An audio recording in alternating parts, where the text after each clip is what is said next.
E oggi abbiamo aperto con un bel tango perché veramente dobbiamo fare questi ultimi giorni di dicembre nella più grande serenità, perché gioia è difficile usare questa parola, ma serenità sì, ce la meritiamo tutti, specialmente i diversamente giovani, i bambini, i fragili, che penso sempre, perché forse qualcuno di noi deve fare anche un passo indietro e pensare di più a queste figure, questa povertà che aumenta, però bisogna essere sereni anche in povertà sarebbe una bella cosa. Il problema è che non si è sereni neppure in povertà perché non c'è un supporto adeguato. Ne parleremo questa mattina con Franco Conte, presidente Associazione Internazionale Trevisani nel Mondo, che ci ha portato una cosa bellissima che stava scomparendo. Buongiorno Presidente, per fortuna che è arrivato Franco Conte. Saluto anche collegato dall'Inghilterra il professor Giampiero Avruscio, Presidente Associazione Nazionale Primari Ospedalieri. Buongiorno Presidente.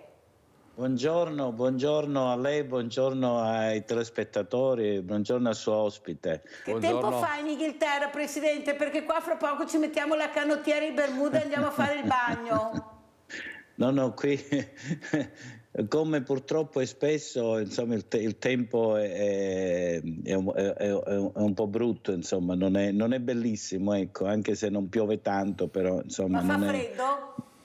Sì, fa freddo. Fa freddo. Ecco, e anche molto vento, Ecco, allora grazie invece di essere qui con noi per fare gli auguri a questa grande famiglia di Rete Veneta, di Sveglia Veneti, ma soprattutto per capire le situazioni. Allora, intanto vediamo questa situazione bellissima, più di 3 secoli ma non li dimostra. Ecco lo Schieson. Cos'è lo Schieson per qualcuno che non lo conosce, Presidente, che lei è riuscito a bloccare prima che scomparisse? Sì. Prego. Ma lo Schieson è una parte della cultura e delle tradizioni venete e trevisane in modo particolare. Un antico lunario, ha oltre appunto 300 anni. Facciamo vedere, Presidente, perché non l'abbiamo. Che viene pubblicato annualmente. Perfetto, È un lunario in bravissimo. foglio, quindi non il classico calendario, ma un foglio unico. Questo, secondo le nostre tradizioni trevigiane e venete, veniva appeso dietro la porta della stalla e dietro la porta della cucina, perché contiene una serie di indicazioni, di proverbi, di date che sono utili proprio per la vita dei nostri territori, dei nostri paesi. Negli ultimi anni era di proprietà di un privato che pochi mesi fa mi ha contattato dicendomi che lui aveva intenzione di smettere la sua attività per raggiunti i limiti d'età e quindi che intendeva anche ricollocare la proprietà dello Schieson. Si è rivolto a noi perché riteneva che la nostra associazione potesse avere nelle sue finalità proprio anche quella di conservare questo antico strumento. In effetti è così, noi come Associazione Trevisani nel Mondo teniamo vivi i collegamenti con i nostri trevisani sparsi in giro per tutto il mondo, ma conservando anche le tradizioni, gli usi, i costumi, il modo di parlare, il dialetto. E questo è un lunario scritto completamente in dialetto, nel dialetto trevisan, che è un miscuglio tra destra e sinistra Piave, cioè è comprensibile da tutte e due le parti, perché ci sono molti termini che sono diversi tra queste due aree del Piave. È un dialetto comprensibile da tutti, diffuso moltissimo. Io da quando si è diffusa la notizia che ne siamo diventati proprietari sono rimasto sorpreso dalla quantità di richieste che ci sono arrivate, non di grandi numeri, ma di copie singole. Sorpreso perché provengono da tutte le parti del mondo. La prima mi ricordo che è arrivata da Vancouver. Una signora di Vancouver, ho sentito dalla rivista dei Trevisani nel Mondo che la vostra associazione ne è diventata proprietaria, come posso fare per averne alcune copie da distribuire ai miei amici e ai miei parenti. Ma dopo ne sono arrivate dall'Australia, ne stanno arrivando anche in questi giorni un po' da tutta Italia, mi riferisco quindi anche a ambiti territoriali più vicini a noi. Ne stanno arrivando da Pordenone, stamattina aprendo la posta prima di venire qua, appunto ne ho trovate che arrivano da Pordenone, da Padova, dalla Toscana, dall'Emilia, molte dalla Liguria, dove ci sono tanti discendenti di trevisani che si sono spostati nel secondo dopoguerra. Quindi francamente sono rimasto sorpreso, positivamente naturalmente, dal fatto che la nostra decisione, che rientra nelle nostre finalità, abbia trovato un riscontro così favorevole. Però, scusi Presidente, intanto la ringrazio per aver fatto questo, perché è un gesto veramente che fa capire l'importanza di mantenere le tradizioni. Io mi ricordo in Piazza dei Signori proprio c'era la vendita, ecco, c'era un ragazzo che vendeva questi calendari, lo strillone, bravissimo, ed era un piacere vedere quante persone si fermavano ad acquistarlo, perché la tradizione ce l'abbiamo e non c'è niente nel DNA. Forse anche la politica dovrebbe fare questo, lo dico io, non lo dice lei, Presidente, perché sono tradizioni che hanno una storia. E la storia, mi sembra che anche a Lega diceva questo, a storia, i nostri veneti. Parlo intanto chi si desmentega, parlo anche a mio dialetto, visto che si è fatto in dialetto, che si desmentega di supportare quello che sarebbe da supportare e magari i soldi vanno da un'altra parte, diciamo guarda chi ha questi soldi. Comunque, grazie al Presidente Franco Conte questo è successo. Allora andiamo invece adesso dal professor Giampiero Avruscio per capire cosa sta succedendo negli ospedali. Un ospedale su 3 in Italia non è a norma di sicurezza.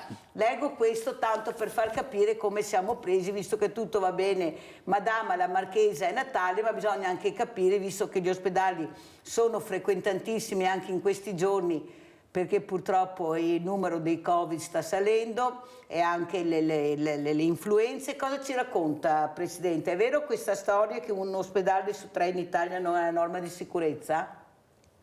Ma purtroppo questa è la pura verità, perché le nostre strutture, proprio per mancanza di investimenti che negli anni non ci sono stati, e allora, oltre che alla carenza del personale, abbiamo anche delle strutture che molto spesso non sono a norma, a differenza delle strutture private, perché vede, quando nasce una struttura privata, allora si applicano tutte le norme e le regole che giustamente devono essere applicate per ragioni di sicurezza. Ma dato che i nostri ospedali sono molto spesso stati costruiti molto tempo prima e non sono stati messi a norma, e allora speriamo che con il PNRR, che insomma sono investimenti che devono andare proprio sulle cose, sulle attrezzature, sui muri, perché non c'è nulla per il personale, ma speriamo che queste vengano messe a norma. Però vede, sono molteplici i problemi che ci affliggono. Il Veneto è ancora una regione che si difende abbastanza bene a livello nazionale. Chiaramente ci perdiamo quando facciamo i confronti a livello internazionale, però sta di fatto che abbiamo 21 regioni, 21 sanità diverse. Se io devo andare a vedere quello che succede nelle strutture del sud, in cui molto spesso ospedali e strutture pubbliche sono fatiscenti, insomma è lì dobbiamo veramente cercare di capire come questa situazione ci ha portato ad essere veramente l'ultima ruota del carro parlo a livello europeo, internazionale, insomma, perché gli standard che ci sono in Inghilterra, che ci sono in Germania, che ci sono in altre parti del mondo rispetto a quello che è in Italia, insomma, siamo indietro anni luce. Perché vede, tutto quanto parte da quello che sta scritto, perché noi abbiamo una Costituzione meravigliosa che pone la salute come anche l'istruzione come beni fondamentali della nostra comunità, ma è carta scritta, è un dover essere, perché poi se andiamo a vedere effettivamente come si traduce questa Costituzione nel nostro agire, nelle nostre azioni quotidiane, bene, vediamo che il cittadino non è posto al centro, ma sono tanti altri interessi che sono posti al centro, in cui il cittadino purtroppo deve poi dopo girare intorno, cercare di orientarsi, e non è sempre facile. Lo vediamo anche in questo periodo, lo abbiamo visto soprattutto durante il Covid, ma c'era anche prima e c'è purtroppo anche dopo, come manca, ripeto, il personale che insomma non è valorizzato come dovrebbe essere. Parlo anche dell'istruzione, non è soltanto una questione di salute, ma anche della istruzione che insomma fa acqua da tutte le parti. Dottor Arruscia, allora prima di andare avanti, che purtroppo il tempo corre, ho anche Rinaldo che sta aspettando, però volevo chiederle una cosa, anche se è in Inghilterra, lei è calabrese, cosa ne pensa del ponte di Messina? Guardi, io sono sempre molto favorevole a tutte quelle che sono le opere, le innovazioni, le costruzioni, eccetera. Se ne parla da anni e anni, non si è mai realizzato nulla. Il ponte di Messina sicuramente porta non solo un'opera che è eccezionale da tutti i punti di vista, se si riesce a realizzare, un'opera straordinaria dell'ingegno, ma poi porta lavoro e porta anche tutte le infrastrutture, perché non è possibile che ci sia un ponte fatto in quel modo là, insomma, senza che poi ci siano le infrastrutture. Noi ricordo che abbiamo un'autostrada del Sole costruita negli anni 60, la Salerno-Reggio Calabria, che insomma era in eterna costruzione, in eterna ristrutturazione. È chiaro che l'una e l'altro vanno di pari passi, insomma, però io sono sempre convinto che come dire, bisogna dare fiducia a tutto quello che è nuovo e innovativo, perché altrimenti rimaniamo sempre al palo, rimaniamo sempre indietro, perché Ponte di Messina vuol dire tanto lavoro, vuol dire tante risorse e soprattutto, ripeto, vuol dire anche portare un'economia sia per la Sicilia, per la Calabria, ma per tutta Italia. Ma non mi è scusi Presidente, un'opera... ha detto lei però che gli ospedali non sono presi per niente bene. Non sarebbe più importante al primo posto mettere la salute pubblica, che vuol dire anche ospedali veramente a norma, conformi, e soprattutto dare la possibilità di non emigrare al nord tutte le persone per essere curate prima del ponte di Messina? Questa è una domanda che mi pongo io, posso anche sbagliare, però prima metterei queste cose al primo posto e dopo eventualmente vedrei se si può ragionare su questo ponte, che a detta di esperti che ho avuto anch'io sarà molto difficile realizzarlo perché la zona è particolarmente veramente pericolosa. Abbiamo Rinaldo, vai Rinaldo. Mirella, bentornata e buongiorno ai tuoi ospiti. Grazie. Innanzitutto, se non Trevisan, di 50 anni che vengo a Treviso, l'avevo sempre sentito e ora mi dici che ogni anno me ne dava uno, perché noi interessati ancora di più, le storie di Treviso e poi le tante delle robe, perché le lunari, il discorso del Mirella lo leggerà, vedrete che lo leggeremo insieme dal primo dell'anno. Perché noi interessati ancora di più e anche a me da lei, vabbè, in soffitta doveria vedere ancora, perché non l'avevo mai buttato via, io mettevo via, perché la gente aveva buttato via, perché è io bene di fargli vedere qui 20 anni fa ai fiori di adesso, vabbè, per insegnargli cosa che deve Treviso, come che c'è delle taille grandi, una dichiarazione, questo è importante, vabbè, fare nelle scuole, mostrargli questi fiori, che mi sanno una cosa che sia una gallina, mi vede solo su cotti o da che. I fiori, mi si rende neanche conto della storia del Veneto, di tutta Italia, d'altronde. Io non spiegargli i fiori queste robe, mi vengono i tuboni, mi dava via robe da fare e tanto da imparare. E dopo, quanto che riguarda il ponte di Messina, sarebbe giusto farlo, ma bisogna avere anche la possibilità di farlo. Anche a me mi andaria a casa, metto lì una casa, in Canasso, sui balconi, di fronte, ma se non tiene la possibilità, cosa vuoi fare? Se potrà farlo quando viene, va bene, iscrivi da poterlo fare, e in più, le robe prioritarie, va bene, cosa ti fa del ponte del Messina, cosa è fatto? Posti di lavoro, tanti posti qui di Tirrenia, i parchi tutti, perché i cosi e barche che portano la gente al nord, qui sparisce tutti. Tanti lavori sparisce, noi fa. Chi mette a posto la Sicilia, la Calabria, che ha bisogno di rotaie nuove, di robe nuove, servizi nuovi. Gli ospedali lì non mi interessa, perché più che andiamo via e più c'è sparagna. Ma gli ospedali sono tutti in giro, mi metto in giro, perché ma come se poi dice ma la prevenzione, prova a domandare una visita, non so, per quello, o ti va al Parlamento o ti va a 7-8 mesi se ti deve fortunare. Però adesso siamo arrivati che la povera gente non si cura neanche, perché o si cura che si compra le medicine o in magna, che è vergognoso. Noi ponte di Messina, mette posto alla povera gente, persone da 80-90 anni che lavorano una vita, a fare del Tangrando il Veneto e tutto, va bene. Grazie Rinaldo. Grazie, a te e ai tuoi ospiti. Grazie delle tue riflessioni. Allora andiamo a vedere proprio il servizio che è stato realizzato proprio dai nostri giornalisti proprio su questo lunario. Andiamo a vedere. Lo Schieson Trevisan non sparirà, ma ritornerà nel prossimo anno con la stessa veste che ha avuto negli anni precedenti. Noi come Associazione di Trevisani nel Mondo ne siamo titolari, abbiamo acquistato la testata semplicemente solo 10 giorni fa e quindi ci siamo preoccupati in primo luogo di stampare l'edizione del 2024.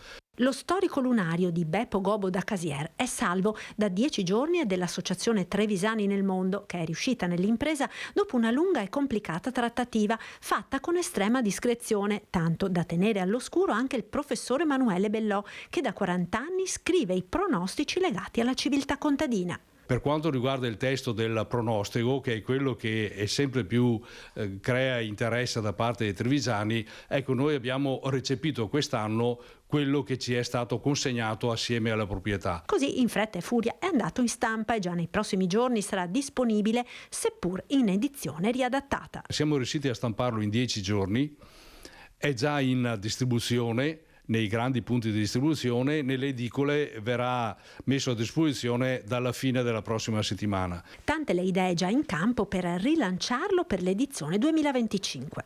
Dopo aver superato questa fase, che era quella dell'emergenza, chiamiamola così, vorremmo poter realizzare una mostra delle edizioni storiche di quello che è stato l'archivio del passato dello Schieson. Io nelle prossime settimane vedrò di parlarne con il professor Bellò, perché credo che anche a lui interessi conservare questo patrimonio della nostra identità, della nostra cultura.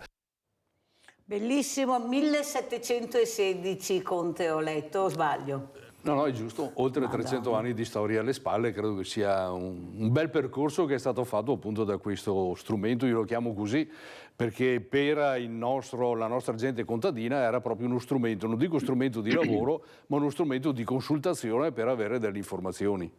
Ed è molto importante. Nelle scuole cosa pensa, Presidente, di distribuirlo anche nelle scuole, per far capire l'importanza delle tradizioni, ma della storia anche di questi nostri avi che veramente con pochi mezzi però riuscivano a fare tanto ed erano dei prodotti meravigliosi, altro che quindi adesso forse che mandiamo a qualche ditta a insegnare a lavorare. Prego Presidente. Certamente sì, anche nelle scuole. Noi stiamo facendo come associazioni, con le varie sezioni che abbiamo in provincia di Treviso, numerosi incontri e numerose attività con le scuole che vanno dagli incontri appunto di presentazione dell'associazione, ma di presentazione anche di quella che è stata l'emigrazione, una parte della storia del nostro territorio. Adesso abbiamo anche questo strumento in più, possiamo parlare di emigrazione, ma possiamo anche presentare appunto lo Schieson, che ci è molto richiesto dai nostri trevigiani in giro per il mondo. Una decisione che abbiamo assunto, e che anche questa è stata accolta con molto favore, è quello di inviarlo assieme a un numero speciale della nostra rivista a tutti i nostri soci. E sono numerosi, quindi vuol dire che oltre al numero tradizionale di copie che venivano vendute in provincia di Treviso e nei territori circostanti, perché andava a finire anche in provincia di Padova, ecco, noi aggiungeremo oltre 6.000 copie che verranno inviate a tutti i nostri soci all'estero. Non sono poche, è un passo in avanti che abbiamo fatto proprio per farlo conoscere. Però dicevo prima, mi sono arrivate subito, non appena si è diffusa l'informazione della nostra proprietà, mi sono arrivate subito proprio dall'estero le prime richieste, Vancouver e Melbourne, cioè due delle destinazioni dei nostri emigranti più lontane, ma anche dove ci sono più trevisani.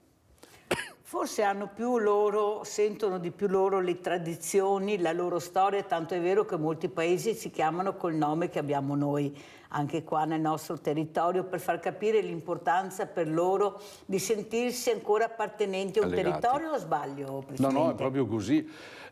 Questa tendenza a usare i nomi dei nostri luoghi c'è soprattutto in Brasile. In Brasile ci sono dei comuni che portano proprio il nome, oppure delle piazze, delle vie, che portano i nomi dei nostri comuni trevigiani. Abbiamo Nova Treviso, che recentemente è diventata proprio Treviso, quindi c'è una città che si chiama Treviso in Brasile. Fino a qualche anno fa si chiamava Nova, adesso è proprio Treviso, ma Nova Bassano, Nova Gorica, ci sono tanti di questi nominativi.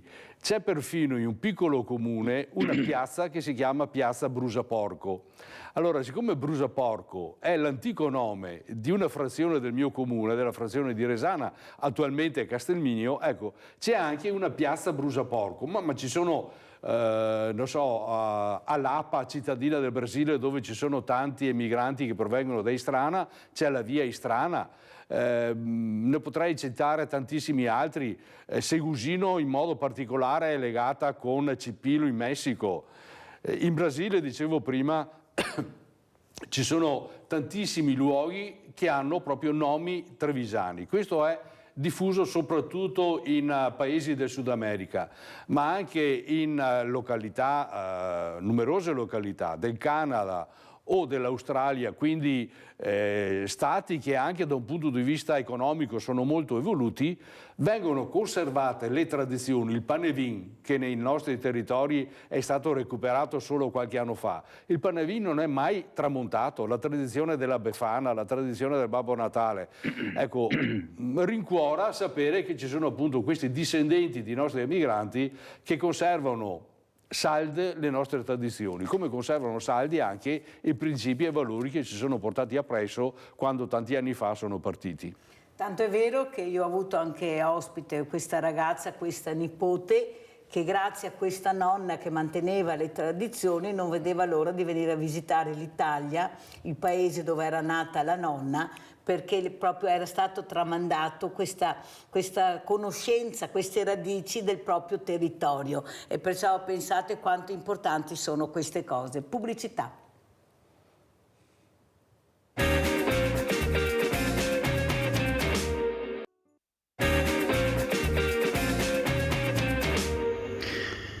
Sor Bianca, la custode della cappellina di Sor Elisangela, con il nome della Suora Salesia Beata Liduina Meneguzzi. Allora, Sor Bianca, come mai questo mercatino? Beh, questo mercatino è iniziato molti anni fa, lo facciamo in particolare prima del Natale, poi magari un'altra volta all'anno, sì, 2 volte all'anno. E l'iniziativa è partita con il desiderio di aiutare le missioni e in particolare abbiamo tenuto presente l'Africa. In questo momento la raccolta di questo mercatino andrà per la costruzione di una casa ad Andalatando in Angola, dove verranno accolte le bambine che sono state abbandonate, che non hanno famiglia, eccetera. E lì raccoglieranno le bambine, abiteranno lì insieme con le suore, durante il giorno andranno a scuola e poi appunto continueranno ad abitare in questa casa. Chi è che ha fatto questi bellissimi oggetti? Beh, quelli natalizi la maggior parte li ho fatti io, con l'aiuto anche di altre persone, perché ad esempio gli indumenti di maglia eccetera sono stati fatti da alcune signore volontarie. Poi abbiamo altri articoli che arrivano direttamente dall'Ecuador, ad esempio, dove fanno molte cose molto belle davvero.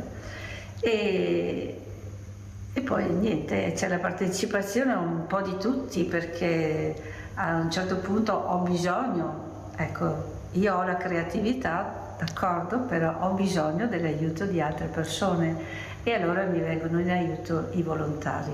E quindi l'invito allora che facciamo a chi vedrà questo video è quello di venire dove? A vedere il mercatino della Beata Liduina, che si trova nella sua cappella. La cappella è in Corso Vittorio Emanuele II, 172, ed è aperta dalle 8:30 del mattino fino a mezzogiorno e dalle 15 alle 18. Ecco, vi aspettiamo, anche perché prima di arrivare su al mercatino, che si trova al piano rialzato della cappella, avete la possibilità di incontrare la nostra cara e splendida sorella Beata Liduina. Non preti questa mattina, ma abbiamo avuto una suora, grazie al professor Giampiero Avruscio, ma abbiamo in linea Fabio da Padova. Ciao Fabio. Ciao Mirella, saluto tutti, auguri, che sia un anno migliore. Allora, no, ho sentito che parlavate del ponte di Messina, no? E dello stretto, ma io ho visto un servizio che parlavano degli scienziati, insomma, che lo stretto di Messina c'è una faida che passa proprio di là, quindi è pericolosissimo fare un ponte lì, hanno detto. Poi volevo dire un'altra cosa, Mirella. Allora, io ho sentito sempre dal vostro telegiornale che le strade nostre qui che sono da sistemare verranno sistemate con i soldi che arrivano dall'Europa, i soliti soldi che ci prestano, no? Ma mi chiedo, il bollo auto si chiamava tassa di circolazione, era una tassa che tutti dovevano pagare perché con quei soldi avrebbero fatto i ponti, ristrutturato le strade quando si rompevano, e quindi il bollo, con quei soldi del bollo auto non servono più per sistemare le strade.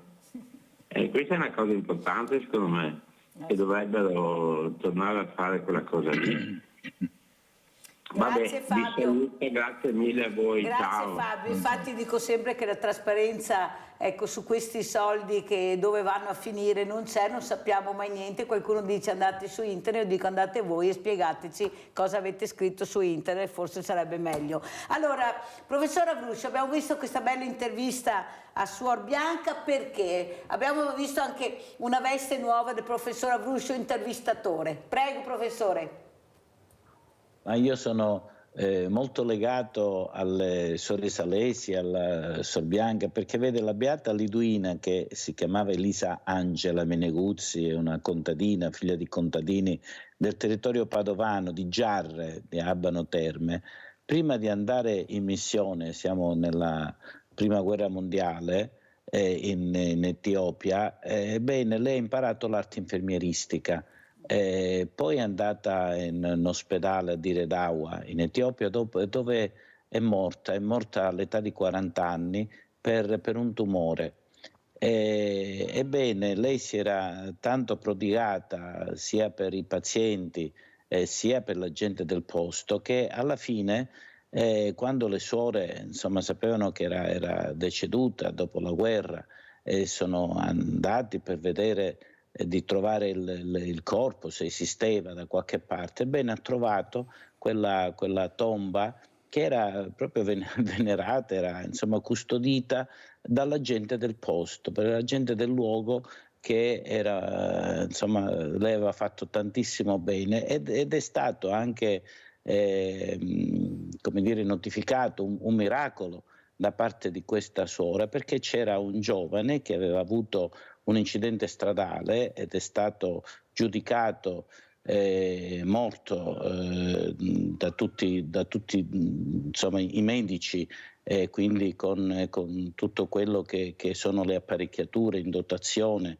l'avevano definito insomma morto, quindi dovevano così insomma staccare qualsiasi insomma apparecchiatura che lo tenesse ancora in vita. Allora di là un sacerdote ha chiesto ai genitori, ha detto guardate, insomma, fate una novena per la beata Liduina, che insomma è in odore di santità di questa persona. Ebbene, alla fine dei 9 giorni della novena, insomma, questo giovane si è svegliato senza, insomma, la scienza non se l'ha spiegato, per cui Giovanni Paolo II quindi l'ha innalzata agli onori degli altari, in questo così si dice, insomma, come beata.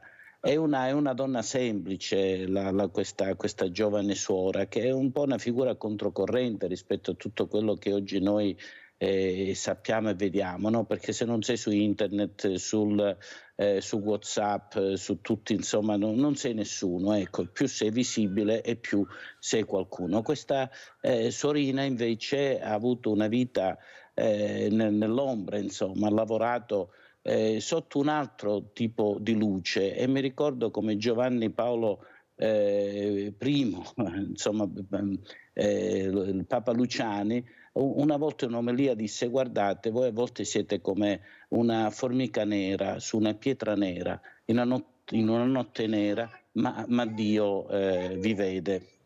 Ed è quello che è successo a questa suora, che insomma ha lavorato nell'umiltà, ha sempre servito perché era una cameriera, ha sempre insomma lavorato molto umilmente, però insomma è stata illuminata da un'altra luce, una luce sovrannaturale che insomma è di esempio ancora per tutti Ma chissà noi. perché questa luce non illumina mai qualche politico, possibile che non arrivi a illuminare qualcuno e fargli prendere una strada giusta. Allora andiamo a vedere adesso, grazie professor Avruscio, andiamo a vedere, visto che abbiamo parlato del Brasile, Trevisani nel mondo in Brasile, poi commentiamo con Franco Conte.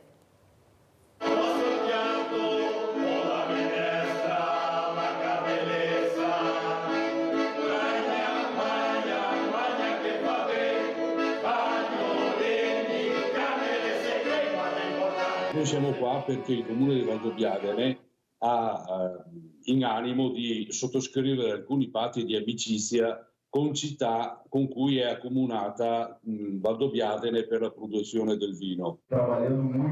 Cultura e coltura al di là e al di qua dell'oceano è una missione davvero speciale, quella di Comune di Valdobbiadene e Associazione Trevisani nel mondo in questi giorni di Pasqua in Rio Grande do Sul, la regione più veneta del Brasile, come raccontano i tanti leoni di San Marco di cui è disseminato il territorio, obiettivo rinsaldare i rapporti anche in chiave economica. Ci sono molti aspetti che ci legano, certamente l'enogastronomia, ma anche la crescita ricettiva turistica, il legame forte che vogliamo avere con le scuole.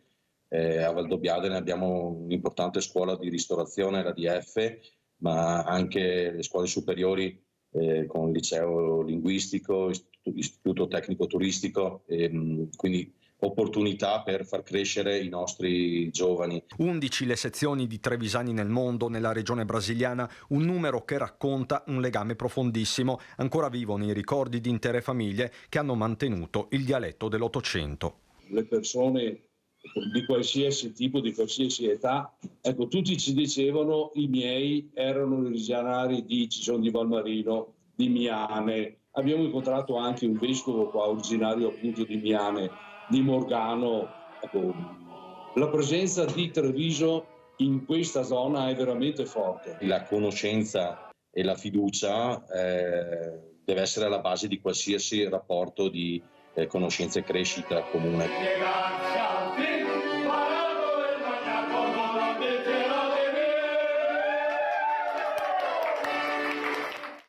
Allora, come commentiamo, Presidente Conte, questo servizio che rispecchia quello che ha detto lei all'inizio della trasmissione? Il Brasile è sicuramente il paese che, sia pur attraverso i discendenti, conserva i maggiori legami con la provincia di Treviso, con il Veneto. Credo che questo sia anche conseguenza del fatto che i nostri emigranti, quando sono arrivati in Brasile, si sono fatti onore. Il riconoscimento di quello che hanno fatto, perché non hanno trovato l'America che era stata loro promessa, ma hanno trovato, io lo ricordo sempre, delle foreste da disboscare e delle rocce da spaccare prima che il territorio diventasse coltivabile. Quindi hanno fatto questa dura vita, basta leggere anche qualche libro, non solo libri di storia, ma anche ci sono dei romanzi, perché ultimamente si sta diffondendo anche questo genere, sono romanzi che raccontano le esperienze dei nostri emigranti. Ecco, basta leggere qualcuno di questi libri per capire quanto dura è stata la vita fatta appunto dai nostri emigranti. Però hanno avuto un riconoscimento.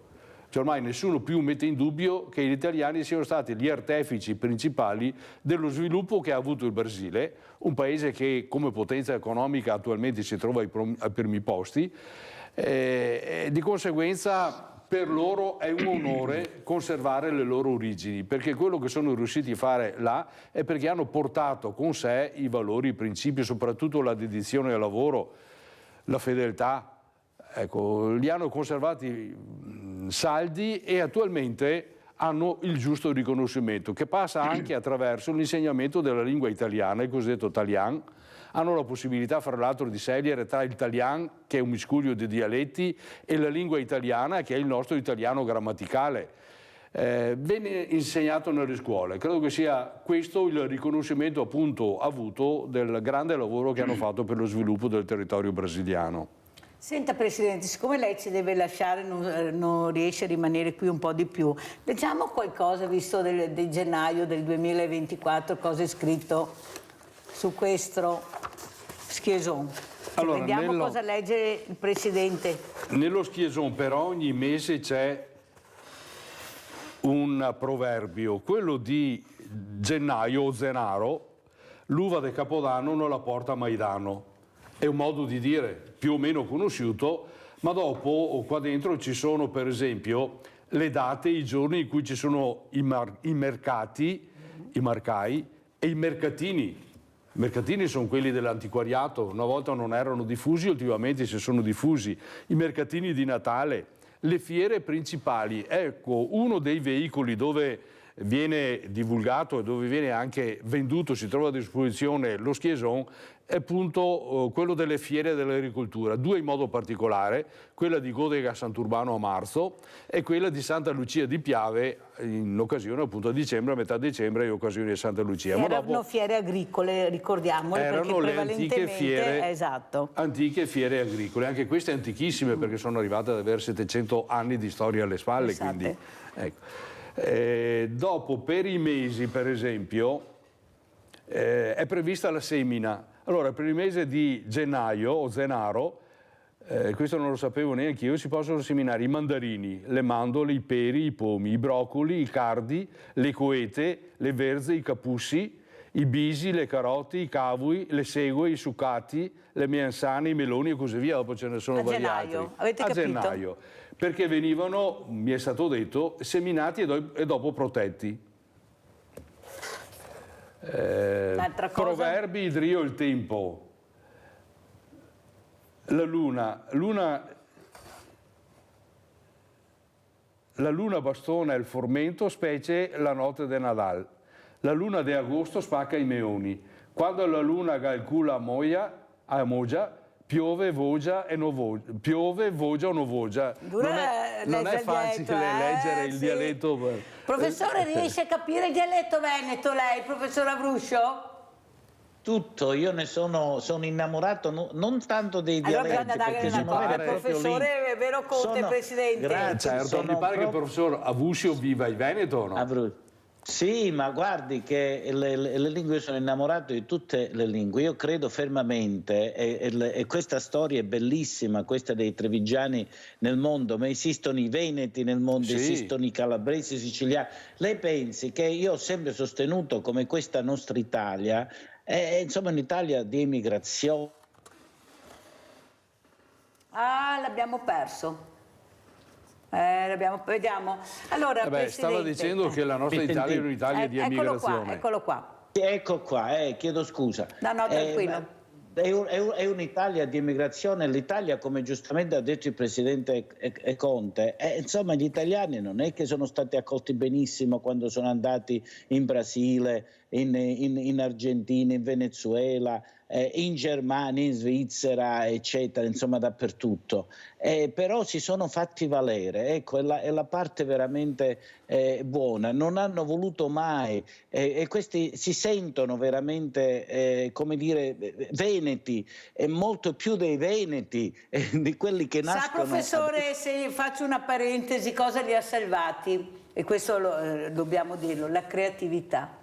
Noi abbiamo una creatività che tutti ci invidiano, guardate che veramente sono diventati famosi nel mondo per quello che hanno avuto proprio il coraggio di osare, di creare, e veramente abbiamo dei numeri uno. Questo ho fatto una parentesi perché è molto importante capire quanto bravi siamo quando ci mettiamo veramente a creare qualcosa. Prego, professore.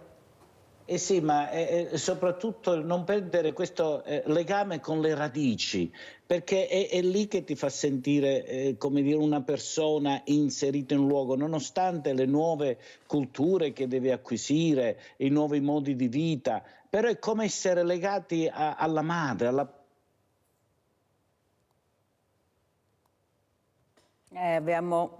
eccolo qua. Eccomi qua, non so, sì. Non dobbiamo perdere il nostro radici sono fondamentali, perché è solo così che possiamo guardare verso il futuro, e quindi è una storia bellissima questa, è una storia veramente da raccontare, da non perdere. Faccio i miei complimenti anche al Presidente Conte, perché qui c'è l'anima della propria gente, della propria cultura, che è una cultura poi dopo che accoglie, non è una cultura che, proprio per questa esperienza che è stata vissuta, e dobbiamo insegnarla. Quindi faccio veramente i miei complimenti e continuate, perché io credo moltissimo in questa parte di umanità. Insomma, noi siamo sparsi nel mondo, però insomma ci riconosciamo poi dopo in questo mondo con tutte le opere che abbiamo fatto. Ha ragione il Presidente, in Brasile soprattutto, in Brasile ci sono state città che sono state fondate dai veneti, ci sono, è grandissimo l'ingegno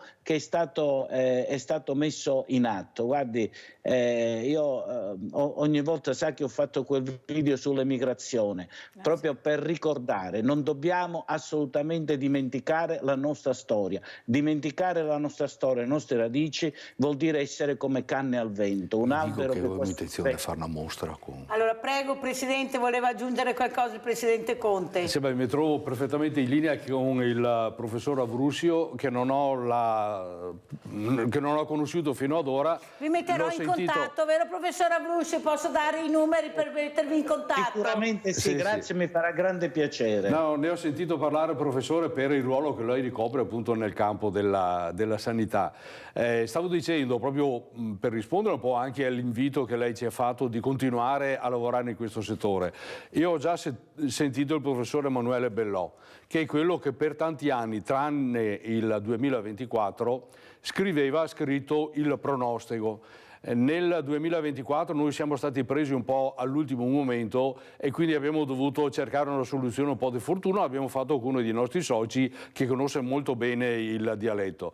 Io ho già preso contatto col professor Emanuele Bellò, perché io vorrei riprendere la collaborazione con lui. Lui ha già dato la disponibilità, ma soprattutto vorrei realizzare, perché so che il professor Bellò ha un archivio grandissimo, delle annate storiche, ma anche di episodi, di aneddoti legati alla storia dello Schieson. Vorrei realizzare una mostra proprio per presentarlo, e lo vogliamo fare bene, quindi non è una cosa, non aspettatevi che succeda la prossima settimana o tra un mese. Vogliamo farla bene, lo faremo in occasione della edizione probabilmente del 2025, che servirà anche come lancio, proprio perché questo è una parte della nostra storia. Lo Schieson rappresenta quella che è l'anima veneta, l'anima trevisana, che è stata riconosciuta in tutto il mondo, in Brasile, ma anche, professor Avruscio, ricordiamo il ruolo che hanno avuto i veneti, i trevisani, non so, a Toronto, nel campo delle costruzioni, a Melbourne, nelle città d'Australia. I più grandi costruttori a Melbourne sono trevisani di origine, quindi vuol dire che hanno avuto una grandissima capacità di adattamento, una grandissima dedizione al lavoro, e che queste loro prerogative le stanno conservando attualmente, sicuramente in maniera più forte di quanto non succede nel nostro territorio. Quindi ben venga che ci sia qualche emigrante che ritorna e che ci viene a raccontare le esperienze in questi paesi, perché fa bene anche alle nostre zone e ai nostri territori. E allora vediamo anche questo video, che ringrazio il nostro regista Italo Morao, che è riuscito a trovare anche questo servizio sullo Schieson. Andiamo a vedere, perché il professor Avruscio non è solo presidente dei primari, medico, conduttore, è un amante dell'arte. Ecco, lui ama l'arte. Allora andiamo a vedere, l'arte prende cura dell'ambiente. Andiamo a sentire.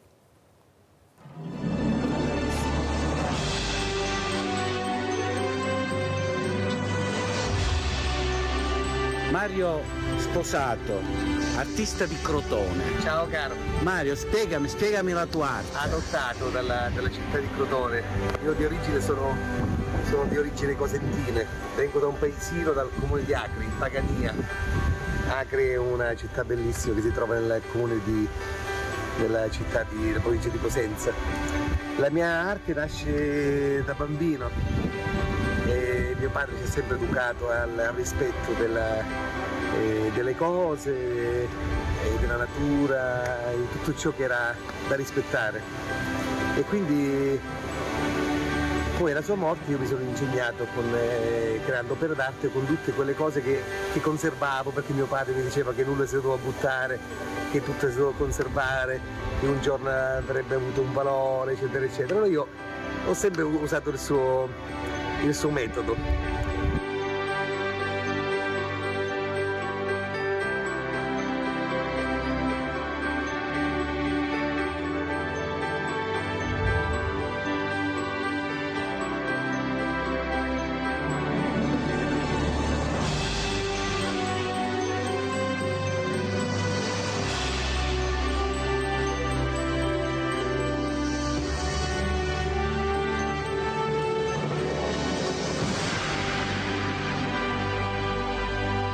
Mario, dal passato al futuro, spiegami allora questa tua ultima opera. La mia ultima opera è per non dimenticare quello che è stato il nostro terzo millennio, e questa brutta pandemia che ci ha portato a toglierci tutti i nostri amori, i nostri genitori, i nostri nonni, perché purtroppo è stata una pandemia così brutta. E io da questo risultato ho tolto fuori quest'opera d'arte per non dimenticare, per avere sempre questo ricordo e per amarci ancora di più, per volerci bene, perché tutto ritorna purtroppo nella prima pandemia, nella seconda pandemia, e oggi è stata questa brutta che si chiama coronavirus, e con questo porta questo nome così non bello, ma purtroppo per non dimenticare questo terzo millennio.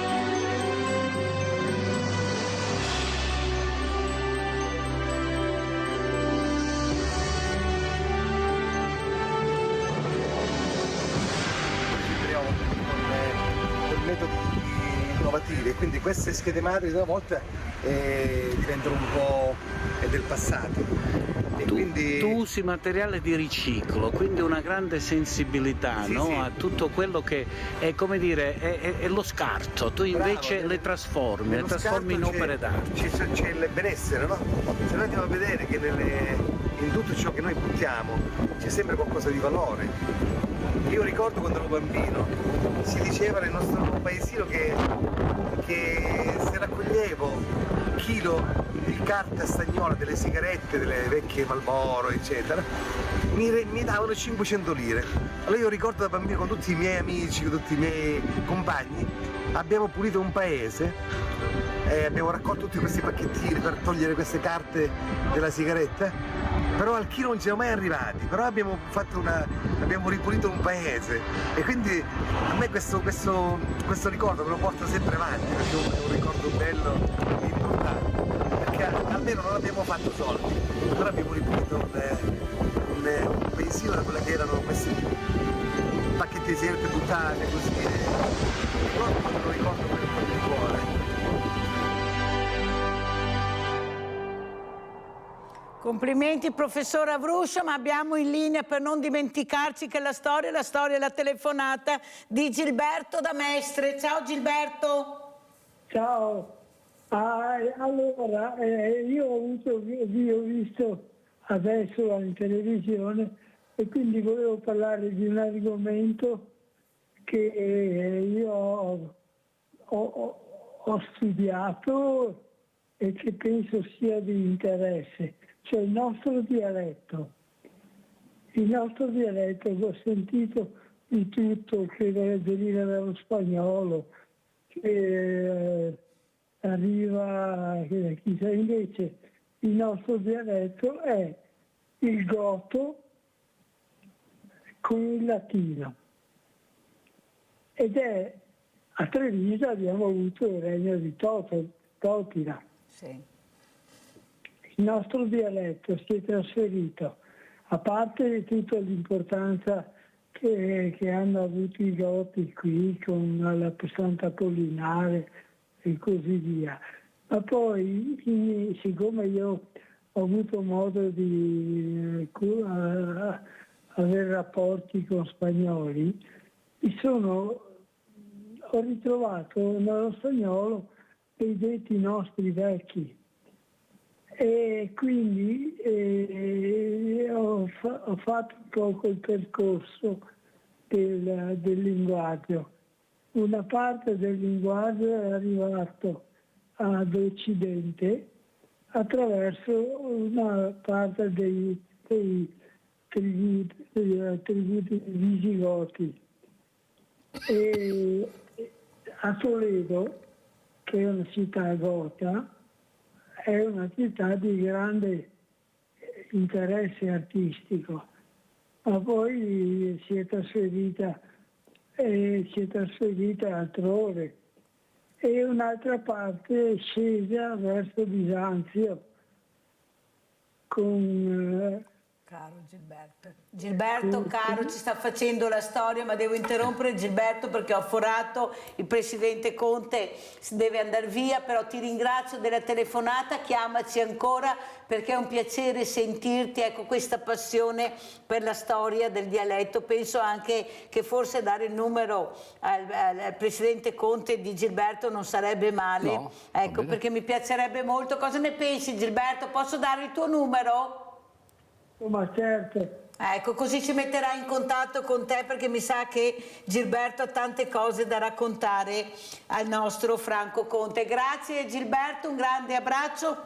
Allora, professor Avruscio, come ci saluta? Dobbiamo chiudere, complimenti per questo bellissimo video che ci ha fatto vedere questo meraviglioso artista. Prego. Allora...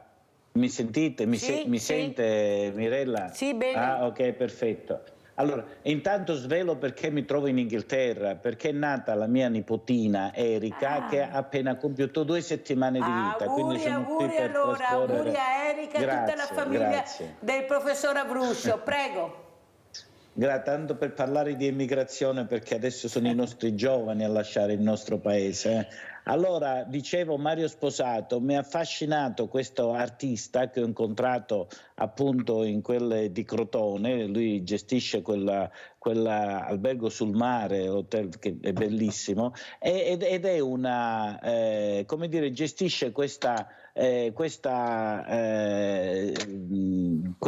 albergo, però la sua arte è bellissima perché prende materiale di scarto, prende materiale che in pratica viene buttato via, lo ricicla e lo fa diventare opere d'arte. È un po' come nella nostra vita, no? Nella nostra vita succede proprio questo, no? Che a volte, vedete, le persone che non trovano qui opportunità, eccetera, se ne vanno all'estero, come è successo per tanta gente, eppure diventa poi dopo importante, dà un significato anche nel paese dove sta, dove non trova un clima idoneo e adatto, però riesce a trasformare la propria vita e la vita degli altri. Grazie professor Avruscio, devo chiudere perché ho anche forato parecchio. Auguri a tutti, auguri a tutti. Presidente Conte deve andare via, grazie ancora, veramente tanti auguri di buone feste, professor Avruscio, grazie. Presidente, come ci saluta? Beh, prima di tutto con un saluto e un arrivederci, e sarà,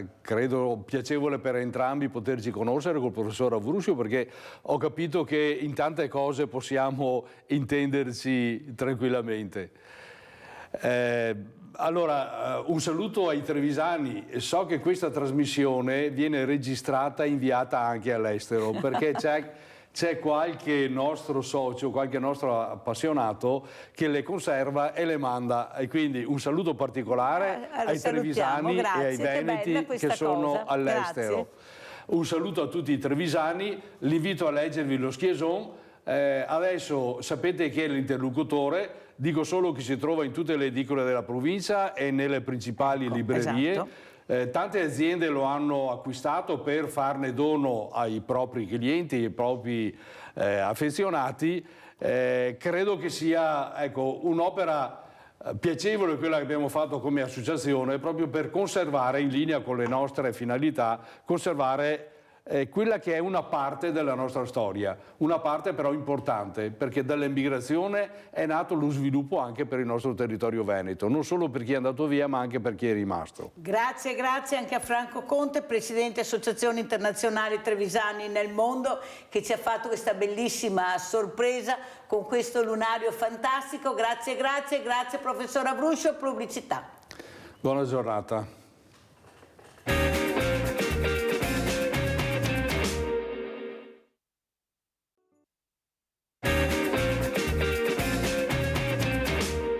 Allora adesso leggiamo un po' di posta perché ne è arrivata ancora tanta, se no non ce la faccio, perciò intanto apriamo questa busta che ha una farfalla, guardate che bella. Vuole rimanere anonima, mi ha detto, perciò io non dirò chi è, però l'apriamo perché sapete che io faccio tutto in vostra presenza e naturalmente dentro trovo dei soldini molto importanti, sono 250 euro, guardate.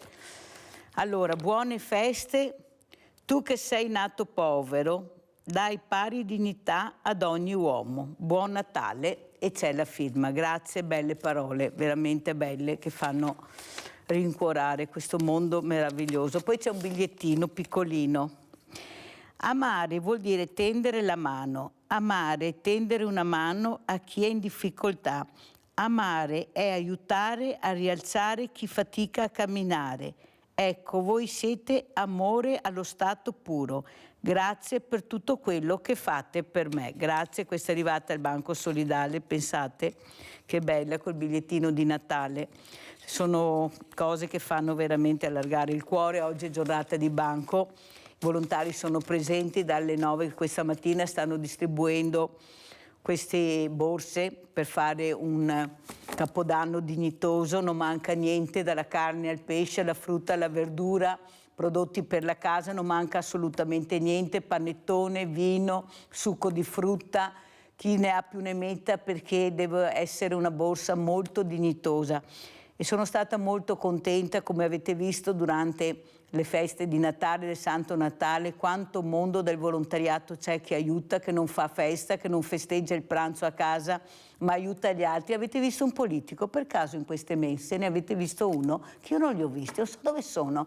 Ecco, sempre tagliano nastri, ma dove dovrebbero esserci non ci sono, eppure sono persone anche che li votano. Ecco, e se non ci fossero questo grande mondo del volontariato, io non so che fine farebbero queste persone, tutti si allargano le braccia, le menti, i poveri e poveri, poi la politica forse se li dimentica, per fortuna che c'è Papa Francesco. E questa settimana abbiamo un ospite carissimo collegato da Padova, che è Paolo Schiona, Presidente Associazione Tutela Energia Consumatori. Penso sia una cosa che veramente vi riguarda e che siamo molto interessati a quello che ci racconterà il Presidente Schiona. Allora, com'è la situazione? Grazie per essere con noi, Presidente.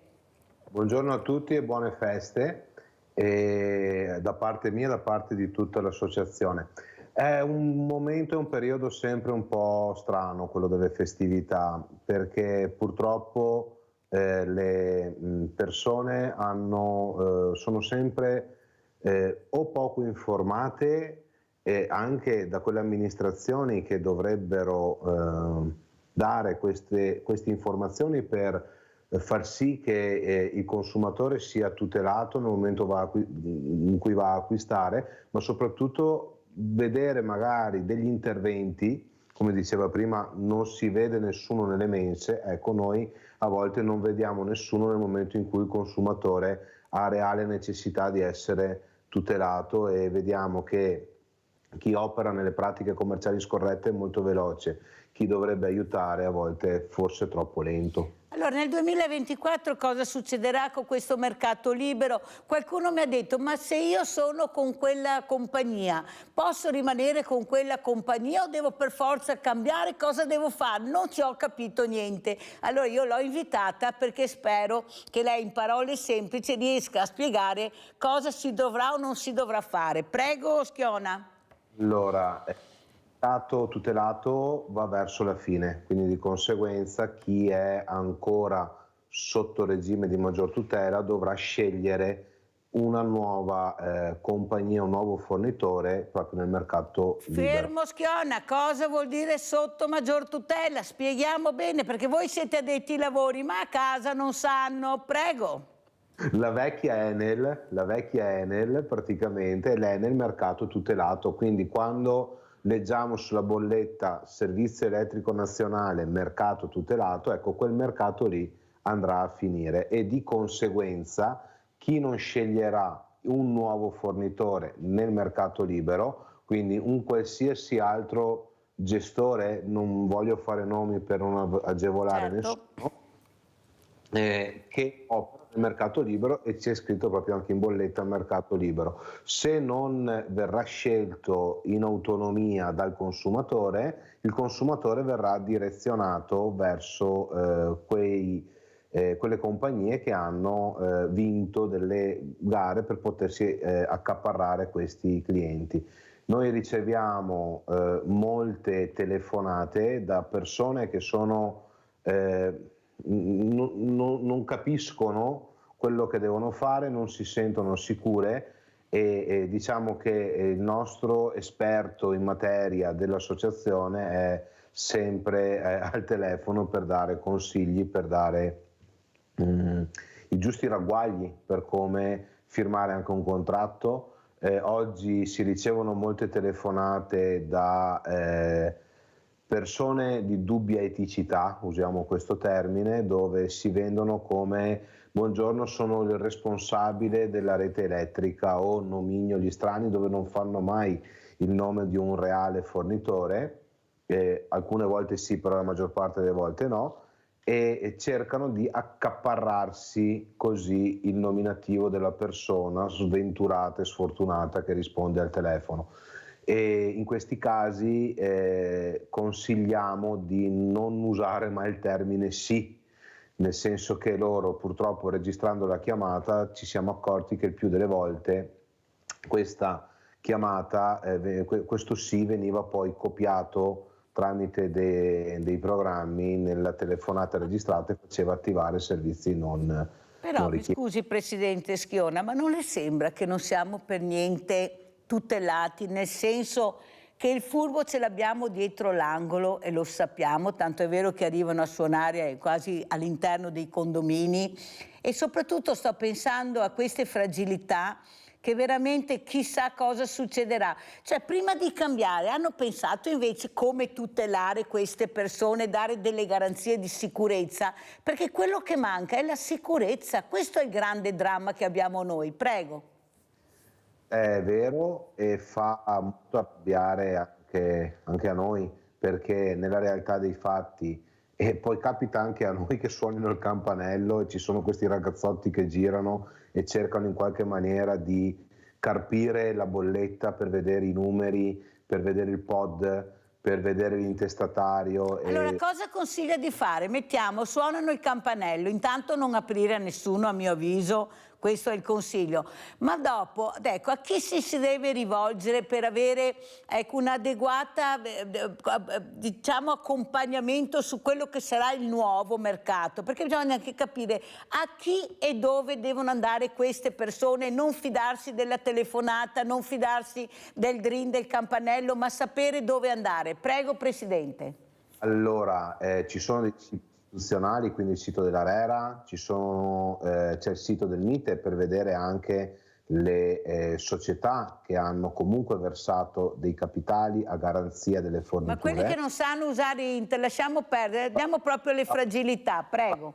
Arrivavo proprio a questo, perché è bella la tecnologia, però diciamo la fascia quella chiamiamola debole per dare un'indicazione, quindi quella fascia che non sa usare la tecnologia o si trova impacciata nell'uso della tecnologia, nella realtà dei fatti è quella che viene più colpita da queste persone. Di conseguenza, parlo per la nostra associazione, noi mettiamo a disposizione il nostro esperto, mettiamo a disposizione noi stessi nell'eventualità, le persone ci possono chiamare e assieme andiamo a capire e a vedere le reali anche esigenze, cerchiamo di capire utilizzando magari noi la stessa tecnologia che loro sono impacciati ad usare per capire una possibile migliore offerta. È logico che non siamo la compagnia, quindi non possiamo sapere poi, possiamo leggere il contratto, ma non possiamo sapere poi se questa compagnia mantiene le promesse fatte in fase di stipula,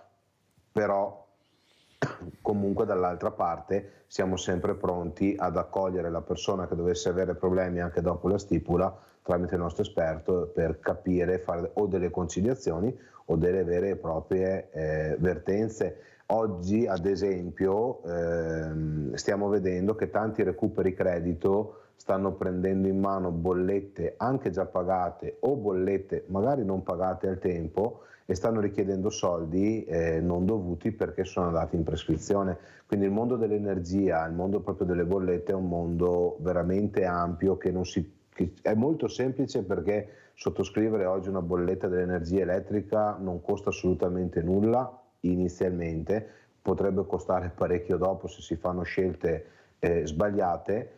E quindi di conseguenza quello che noi abbiamo visto utile dare come servizio è proprio quello di essere presenti tempestivamente con una telefonata verso colui che potrebbe avere dei problemi. Però quello che fa specie ascoltando le sue parole, Presidente Schiona, è che non siamo protetti, perché lei ha detto chiaramente noi possiamo sì guardare il contratto, però bisogna vedere se poi questo contratto verrà veramente mantenuto dall'A alla Z su quello che è scritto. Ma non le sembra che è un azzardo fare questo in un momento dove sappiamo che è un paese di diversamente giovani? È un paese dove questo diversamente giovane si deve affidare a qualcuno anche per fare lo SPID. Lo SPID vuol dire che entra nei miei conti correnti, entra su tutto quello che dovrebbe essere riservato, non ci parenti serpenti, per questo lo dico io, ma ci dobbiamo affidare a chi? Abbiamo visto cosa è successo con i bonus, abbiamo visto cosa è successo anche con reddito di cittadinanza. Non le sembra che continuano a fare un gioco d'azzardo sulla pelle proprio delle fragilità? È un gioco d'azzardo, ha pienamente ragione, e soprattutto è una cambiale che viene emessa per le future generazioni, cioè oggi vengono proposte molte cose anche interessanti e utili. Il problema è che di base manca sempre, secondo me e secondo noi, la corretta informazione e di conseguenza questa mancanza genera opportunità per chi vuole agevolarsi grazie a queste pratiche commerciali. Quindi dai bonus ne abbiamo visti e ne vediamo tutti i giorni.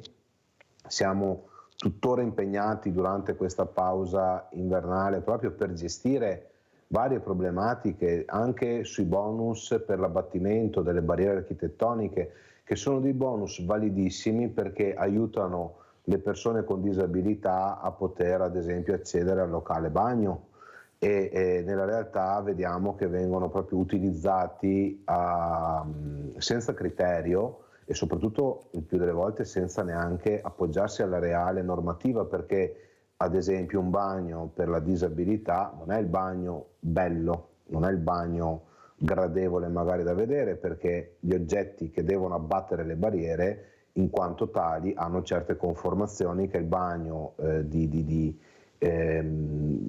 normale utilizzo non ha magari un design così accattivante, però fanno gola perché il 75% della spesa che una persona può andare a fare per rifarsi il bagno viene dato dallo Stato e la gente, le persone credono che non siano soldi loro. Nella realtà dei fatti non sono solo soldi loro, sono soldi di tutta la collettività e soprattutto sono soldi che se non presi correttamente, rispettando la normativa, implicano il fatto di essere restituiti dal consumatore, che diventa anche comunque un contribuente ed è il primo responsabile nei confronti della pubblica amministrazione, ma con l'aggravio di sanzioni che vanno dal 30 fino al 200% del cassetto fiscale che è stato comunque ceduto, e sono cifre veramente importanti, perché se immaginiamo ad esempio, per fare un conto tondo, 10.000 euro di cassetto fiscale ceduto possono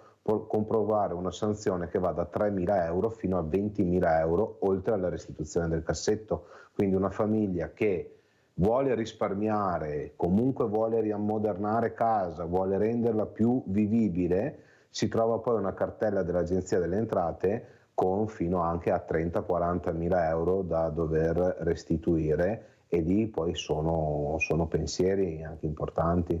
Quindi... Ma allora Schiona, mi scusi, che consiglio da lei, oltre veramente a cercare di arrivare a queste associazioni che stanno cercando di frenare queste truffe, perché ne vedremo di truffe, Schiona, io sono sicurissima che succederà questo. Il problema è che la mia paura, il mio terrore è che vengano presi di bersaglio proprio le fragilità, sono le meno protette, perché là che poi vanno a colpire. Ecco, cosa si potrebbe fare? Ma questi politici, questi burocrati, prima di fare certe mosse, io capisco che l'Europa ha deciso, perché è sempre dall'Europa che parte tutto, però devo anche capire che noi in Italia abbiamo 4 mafie, abbiamo i furbi, abbiamo i furbetti, abbiamo la prescrizione, abbiamo di tutto e di più, perché queste persone poi alla fine non pagano niente e queste poveri, invece, queste fragilità rimangono con le spalle al muro. Ecco, cosa vuole dire lei da esperto, Schiona?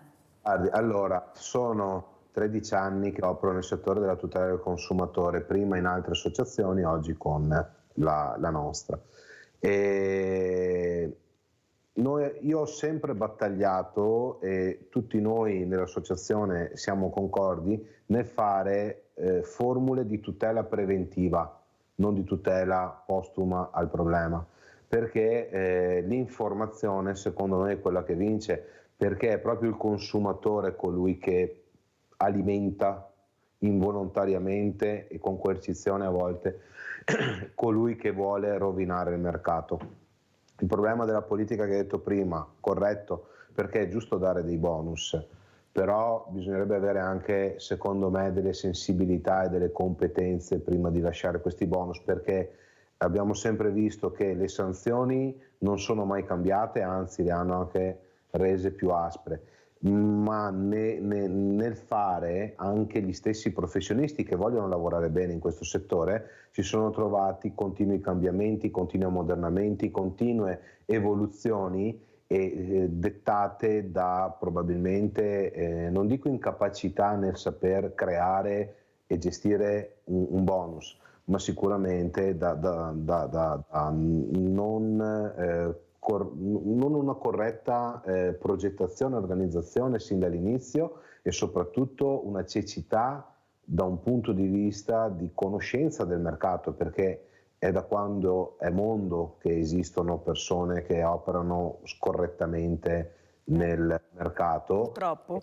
Allora andiamo a vedere, Schiona, vediamo se dalla regia riescono a mandarmi il servizio pensionati, bollette, mercato libero, per far capire a che punto siamo. Andiamo a sentire. 10 gennaio e 30 aprile 2024 sono le due date da ricordare per il passaggio dal mercato tutelato al mercato libero, rispettivamente per gas ed energia elettrica. Al momento sono ancora 9 milioni gli italiani che non hanno scelto, di questi la metà rientra nella categoria vulnerabili per la quale è prevista una deroga. Tutti gli altri invece sono chiamati a scegliere il proprio gestore. Per chi non lo farà entro i termini previsti, per quanto riguarda il gas ci sarà una proposta placet. Rimangono con lo stesso fornitore. La bolletta sarà con i costi fissi, rimarranno gli stessi di prima, quindi che equivale a metà bolletta. La rimanenza andrà a mercato libero e sarà l'offerta che farà il proprio fornitore. Se gli va bene quella proposta, ok, altrimenti può decidere di cambiare. Diverso quanto accadrà da fine aprile per l'energia elettrica. Gli utenti che non hanno deciso a chi rivolgersi nel mercato libero, i propri nominativi verranno messi all'asta, quindi ci saranno i fornitori che presenteranno delle proposte, verranno messi all'asta e verrà aggiudicato a uno qualsiasi dei fornitori. Delineate le linee nelle quali gli utenti potranno muoversi, dalla CISL alcuni consigli soprattutto per i più anziani. Non fidatevi delle proposte eclatanti, cioè metà della bolletta è fatta comunque di costi fissi e l'energia tutti la comprano e quello è il prezzo più o meno, insomma. La proposta che noi facciamo è di rivolgervi a servizi, almeno per gli anziani, di cui ci sia almeno nelle vicinanze un ufficio fisico a cui rivolgersi. Attenzione anche ai termini contrattuali. Hai 14 giorni di tempo per bloccare il contratto e comunque hai subito dopo puoi cambiare contratto quando vuoi. In un contesto come questo aumenta il rischio di cadere nella rete dei truffatori. Mai sottoscrivere, mai dare consensi online senza aver visto il contratto. Quindi prima fatevelo dare cartaceo, vi date una lettera e 2 o 3 giorni dopo eventualmente lo fate. Anche se vi capitano i venditori porta a porta per casa, fatevi lasciare una copia scritta e vi ricontattate alcuni giorni dopo. Se non ve la lasciano vuol dire che c'è già qualcosa da nascondere prima. Quella peggiore è il porta a porta, dove ci sono venditori senza scrupoli che arrivano e che quando tenti di mettono il piede in mezzo alla porta, e se tu non riesci a documentare la violenza non puoi neanche fare nulla, e quindi hanno perfino paura quando suona alla porta di aprire.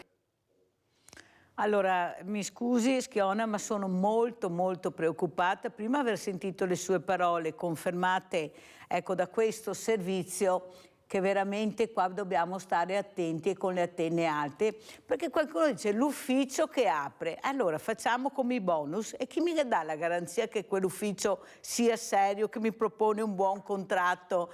Cioè attenzione, perché vai nell'ufficio, ma quale ufficio? Dov'è l'ufficio che mi dà la garanzia? È qua che veramente c'è un punto di domanda, o sbaglio Schiona?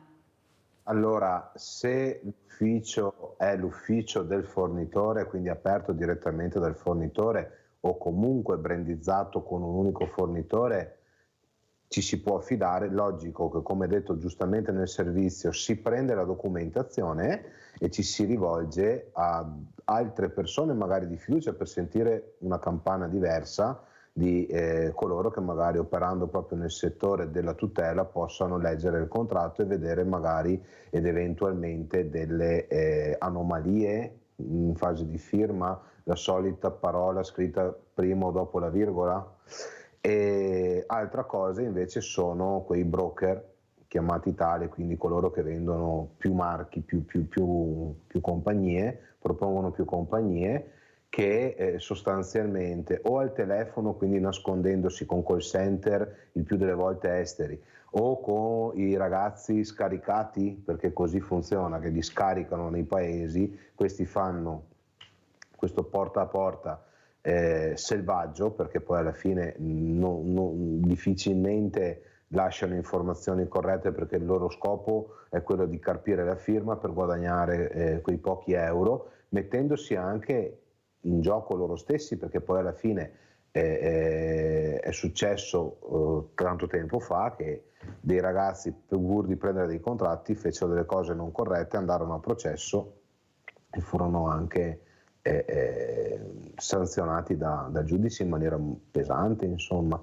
Avete capito cosa ha detto il presidente Schiona? Guardate che dovete stare molto attenti. Intanto io direi di non aprire a nessuno se suonano il campanello, assolutamente, e ad affidarsi invece alle associazioni come la sua e altre per essere tutelati prima di muoversi. Un attimo che controlliamo bene, magari avere un supporto nel decidere dove andare, ecco, con un nuovo gestore. Ecco, io penso che questo sia l'appello corretto che faccio io questa mattina a Schiona, per far capire l'importanza, ecco, di non fidarsi, di stare molto attenti. Allora andiamo a vedere anche cosa dicono le persone. Gente, bollette alle stelle, andiamo a sentire. Sarà dura soprattutto quello che hanno le famiglie. Alle porte mesi duri non solo per le famiglie ma per tutte le tasche degli italiani. Dopo il caro libri, spesa e caro benzina, ecco che le bollette tornano a far paura. Nei prossimi 3 mesi, infatti, come dichiarato dall'ARERA, l'autorità di regolazione per energia, rete e ambiente, il conto della luce salirà del 18,6%, mentre per le tariffe del gas, quasi sicuramente in impennata, si dovrà attendere il 3 ottobre. Io penso che è tutto un ladrocinio, che ne approfittano del popolo, di quelli che lavorano. Speriamo che prima o poi qualcosa cambia, perché cosa dobbiamo fare? Per il momento i rincari vengono e noi paghiamo e aspettiamo che qualcosa si muove. È un bel problema, dopo adesso bisognerà organizzarsi, vedere un po' anche in internet quali saranno le aziende più convenienti, anche se ho visto che più o meno siamo tutti là. Fatica, perché il guadagno non aumenta, ma il pagamento sempre aumenta. Penso che è un grave problema soprattutto per chi ha stipendi fissi e quindi non può aumentare in qualche modo le entrate. e naturalmente poi si ripercuoterà anche su tutti gli altri consumi, perché tutti consumano di più e tutti rincarano. Gli unici che non possono rincarare i nostri introiti siamo noi a stipendio fisso, è un grave problema. Stipendi che rimangono fissi, spese in continuo aumento e, come in ogni era del caro ormai all'ordine del giorno, la soluzione sembra essere quella della rinuncia. Si rinuncia anche, secondo me, anche per spostarsi, anche con la macchina magari, o anche semplicemente anche sul mangiare, si cerca di mangiare un po' meno, secondo me. Alle ferie nessuno rinuncia, per cui dico di no. Qualche vestito magari. Tanti magari rinunciano magari alla domenica andare fuori magari con la famiglia, magari andare a mangiare una pizza o magari anche altre piccole cose che magari una volta si faceva abbastanza bene, però adesso come al solito si deve tirare la cinghia, ecco, purtroppo. Ecco, io sono dell'idea, Schiona, che quando si ascolta il popolo, che è serio, che ha le idee chiare, si capisce qual è la realtà. La realtà è che il popolo sta rinunciando quasi tutto, perché naturalmente i poveri sono molto di più dei ricchi, ma tantissimi di più, e le persone per bene sono molte di più di quella parte della politica che non riesce a capire che dovrebbero tutelare questi consumatori. Ecco, già sono con le spalle al muro per quello che abbiamo detto. Ci manca che vengano anche questi eventi all'improvviso. Mi sembra che sia stata fatta anche una proroga, o sbaglio, Schiona? Sì, non è più aprile, è a luglio adesso, quindi l'hanno spostato a luglio e mi dimenticavo prima di dire, allora, proprio collegandomi al fatto del servizio, dove giustamente le persone si contano i soldi in tasca per capire se andare o no a mangiare una pizza, che è una cosa che è veramente brutta, perché comunque non stiamo parlando di sfizi o di qualcosa, stiamo parlando del benessere dopo aver dato magari contributi per tanti anni a livello lavorativo, di stare attenti quando vengono con le promesse di sconti mirabolanti, 30% sulla bolletta e quant'altro, per cercare di convincerti a firmare, anche perché l'unico sconto che possono applicare è sulla quota della materia energia, quindi non sulla bolletta nella sua interezza, ma bensì solo su un 50% della bolletta che è riferito alla materia energia, quindi all'energia che noi acquistiamo e compravendiamo. Quindi anche lì si tratta magari di un risparmio di 10, 15, 20 euro in un anno, quindi non stiamo parlando, parliamo su una famiglia media che consuma dai 2.500 ai 2.700 kWh, quindi un nucleo di 3 persone. E soprattutto da stare molto attenti a tante promesse dove, e ne stiamo seguendo parecchi di questi casi, abbiamo anche vinto delle sentenze già in tribunale, sentenze storiche, perché siamo stati i primi ad entrare nel merito di questa questione e a portarla alla luce e vincere anche già in tribunale, con aziende che ti promettono di poter detrarre fiscalmente l'energia elettrica se acquisti un bene rinnovabile, da un climatizzatore ad una caldaia a qualsiasi altro prodotto dove c'è una detrazione fiscale, collegandoci ai bonus non controllati che dicevamo prima. E aspetti, Schiona, perché abbiamo una telefonata, abbiamo Luciano da Desenzano, andiamo a Brescia, se non mi cade la linea. Vai Luciano. Buongiorno, buongiorno. Bella, buongiorno a tutti. Purtroppo la prima domanda, diciamo, è questa al signor: ma si può cambiare, tra parentesi, ogni mese, ogni 2 mesi, ogni 3? Io, per esempio, fino a maggio-giugno del 2023, lasciamo stare il gas perché io uso poco sul condizionatore, pagavo 0,08 e dopo ho cominciato ad arrivare bollette a 0,22. Allora sono andato in un ufficio qua a Desenzano e ho fatto 0,13 che partiva il 1 dicembre e non so ancora cosa mi arriverà, perché ripeto partiva il 1 dicembre, ma si può, ripeto, cambiare, ma purtroppo è tutto tra parentesi, non c'è controllo. È impossibile che uno ti fa 0,10 e l'altro ti fa 0,8, 0,15, non c'è controllo. Mirella, io parlo con la Mirella tra parentesi, ho sentito per esempio 2 giorni fa Tabarelli, quello di Nonnisma, uomo molto in gambissima, ha detto che è calato il petrolio, anche il gas, dovrebbero calare tutti dell'8%, sia gas che elettricità, ma non c'è lo Stato sia anche, Mirella lo sai anche tu, siamo tutti consumatori, anche il signore lì, anche i supermercati dappertutto, non c'è nessun controllo. Il governo, l'unico controllo che ha è le pensioni e stipendi bloccati da 20 anni, tra parentesi. Non c'è nessun controllo, i poveri siciliani prendono 0,20 al chilo di aranci e dopo li paghi 2 euro qua, perché arrivano va bene, niente Mirella, grazie, vi saluto, auguri. Grazie, Ancora, grazie. buongiorno. Ecco, questa telefonata Schiona proprio corrisponde a quella che abbiamo detto prima, questo consumatore che non si sente protetto, questa è la verità. Ecco, chi è che ci protegge? Prego Schiona, come commenta e cosa vuole dire a Luciano da Desenzano? Allora il signor Luciano purtroppo potrà vedere con la prima bolletta se sono stati rispettati i termini con cui è stato sottoscritto il contratto, e anche noi, come si diceva, analizziamo e controlliamo, cerchiamo poi di capire soprattutto anche come viene utilizzata l'energia per dare dei consigli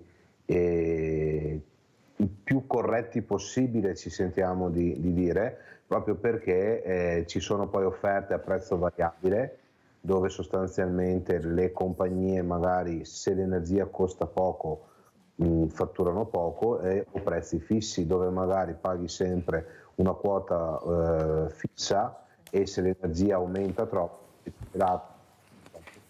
così in più. Dipende sempre da un'analisi fatta da un esperto. Noi abbiamo una persona, Giovanni, dedicata esclusivamente a questo, che ha competenze sia nel capire magari che consiglio dare in fase di sottoscrizione, e ricordiamo essere importante prima di mettere la penna sul foglio di carta di chiamarci magari per evitare poi noie successive, oppure anche per chi comunque ha subito dei torti essere comunque analizzato correttamente da un esperto per vedere se è stato rispettato o meno il diritto. E quindi, per rispondere al signor Luciano, purtroppo l'unico modo è aspettare la prossima bolletta, vedere se è tutto corretto e nell'eventualità attivarsi subito nel far rispettare i propri diritti, o l'associazione che va a scrivere in maniera certificata al fornitore tramite un esperto, o chiamando inizialmente il call center magari per vedere se è una svista, che può succedere, e se non vede risposta entro breve attivarsi con chi di dovere, insomma. Allora, grazie per questa spiegazione, Presidente Schiona, soprattutto per far capire a casa che dobbiamo stare molto attenti. Ecco, questo è l'appello che ho fatto. Ecco, affidatevi a queste associazioni di consumatori, perché guardate, se no non ne venite fuori. Attenzione. Allora, saluto anche il dottor Alberto Coppe, direttore professioni sanitarie ULSS 2 Marche Trevigiana, che è venuto a salutarci e a fare gli auguri questa mattina. Grazie, dottor Coppe, di essere qui. Però sentiamo anche Paolo da Montagnana. Ciao Paolo. Buongiorno Mirella, buongiorno. E buongiorno ai tuoi ospiti. Allora Mirella, sai, io sono uomo di piazza, no? Uomo di piazza è quello che va a prendere il giornale o a prendere il caffè e si parla fra gente di paese, no? È inutile Mirella, il discorso oggi è questa politica che non tutela i diritti dell'italiano. Non siamo tutelati da nessuno, Mirella. Pensano di fare degli ospedali immensi e mancano i dottori. Pensano di fare il reddito di cittadinanza e l'hanno dato a cani e porci senza controlli. Giustamente lo dovevano dare a chi ne aveva di bisogno, ma qua ci sono stati anche extracomunitari che non abitavano in Italia e le percepivano, e non so chi non ha fatto i controlli. Anche nella luce e nel gas, secondo me, Mirella, le ditte che vendono questi prodotti parlano sempre in 20, 02, 03, 05, non capisci mai cosa paghi la corrente o il gas, no? E ora alla fine scopri le bollette, cosa arriva, no? Io dico, qua è un po' tutto, io ho sempre un motto ormai, no? Che lo diceva il famoso Gino Bartali. È tutto da buttare, è tutto da rifare purtroppo in Italia. Purtroppo non c'è nessun controllo da nessuna parte. Noi continuiamo a pagare tasse perché quello ce le controllano loro, sulle pensioni, sugli stipendi, ma controlli su certe cose essenziali dei diritti degli italiani non ci ricontrolla nessuno, ci fregano tutti, Mirella, perché? Perché sanno come mungere la vacca. Tutti mungono e nessuno foraggia però, Vediamo vedere ora alla fine quando la vacca non ha più latte, dove vanno a prenderci i soldi questi. Grande Paolo! Grande Paolo, telefonata santa, visto che siamo Santo Natale, santa telefonata, grazie Paolo di questa telefonata e delle riflessioni che ha fatto Paolo, che sono riflessioni che a casa avranno fatto in tanti, compresa la sottoscritta, e do ragione a Paolo. Allora saluto anche il dottor Coppe, abbiamo sentito degli ospedali, com'è la situazione, perché lei rappresenta direttore professioni sanitarie ULSS 2 Marca Trevigiana, professioni sanitarie che sono la spina dorsale degli ospedali. O sbaglio, dottor Coppe? Sì, diciamo che tra tutte le componenti dei dipendenti dell'ULSS 2 di Treviso, circa 9.000 e qualche centinaio in più di dipendenti, il 75% è rappresentato dai dipendenti del comparto, cioè dai non dirigenti, ossia gran parte di questi, a parte gli amministrativi, i portieri dell'ospedale e qualche altro ausiliario o operatore tecnico che lavora negli uffici economali o nell'ufficio tecnico, il resto appartiene alla grande famiglia delle professioni sanitarie, ossia a quei professionisti che vanno dagli infermieri alle ostetriche, agli operatori sociosanitari, ai tecnici del Dipartimento di Prevenzione, ai tecnici laboratorio di radiologia. Queste sono le professioni sanitarie e molte altre che sono sicuro mi sono dimenticato di citare, tipo le assistenti sanitarie. Ecco, questa grande famiglia oggi rappresenta l'ossatura, diciamo la spina dorsale dell'assistenza ospedaliera, che assieme all'altra grande parte degli organi, diciamo, dell'ospedale è rappresentata dalla componente medica, perché se non abbiamo i medici che fanno diagnosi e che prescrivono la terapia, l'assistenza non è completata in quella parentesi dell'olismo generale a cui fa parte il paziente stesso una volta che entra in ospedale. Cioè il prendersi cura del paziente significa prenderlo, addossarsi il suo fabbisogno, i suoi bisogni e nello stesso tempo avere una buona equipe medica che sa far diagnosi, che sa prescrivere la terapia adatta. Tutto il contorno che resta attorno è compito delle professioni sanitarie. Dottor Coppe, lei è un esperto, cioè nel senso che ha fatto veramente la gavetta perché è diventato un addetto ai lavori che sa che è competente. Perché si è arrivati a dei numeri così bassi, dove una volta invece c'erano le file per arrivare a diventare infermiere, assistente? Cosa è successo? Perché va bene i medici, ma come mai anche infermieri, assistenti? Mancano tutti questi numeri. Che numeri ci dà questa mattina? Beh, innanzitutto diciamo che i numeri che sono dati alle lauree delle professioni sanitarie, perché ormai da più di 15 anni noi siamo diventati dei laureati, seppur con la laurea breve, cioè quella triennale, i numeri all'università li dà il Ministero di Roma.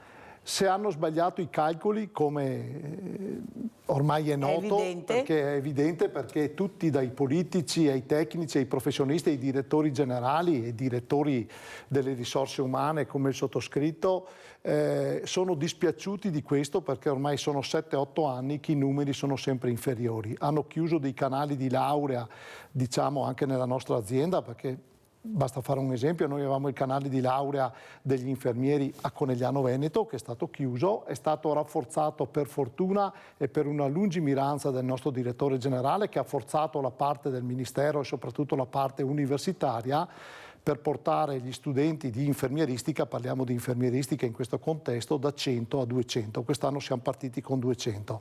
Ecco, i 200 immatricolati ci danno un 80-85% della previsione del soddisfamento per quanto riguarda la copertura di coloro che escono. Però non tutte le aziende del Veneto e non tutte le aziende nazionali sono messe così, e quindi ci sono aziende che hanno ancora posti riduttivi, ma soprattutto hanno anche un'anagrafe che, se avessero anche dei posti in più, non riuscirebbero a coprire, perché i giovani al giorno d'oggi non sono più in quantità e in numero i giovani di 15-20 anni fa.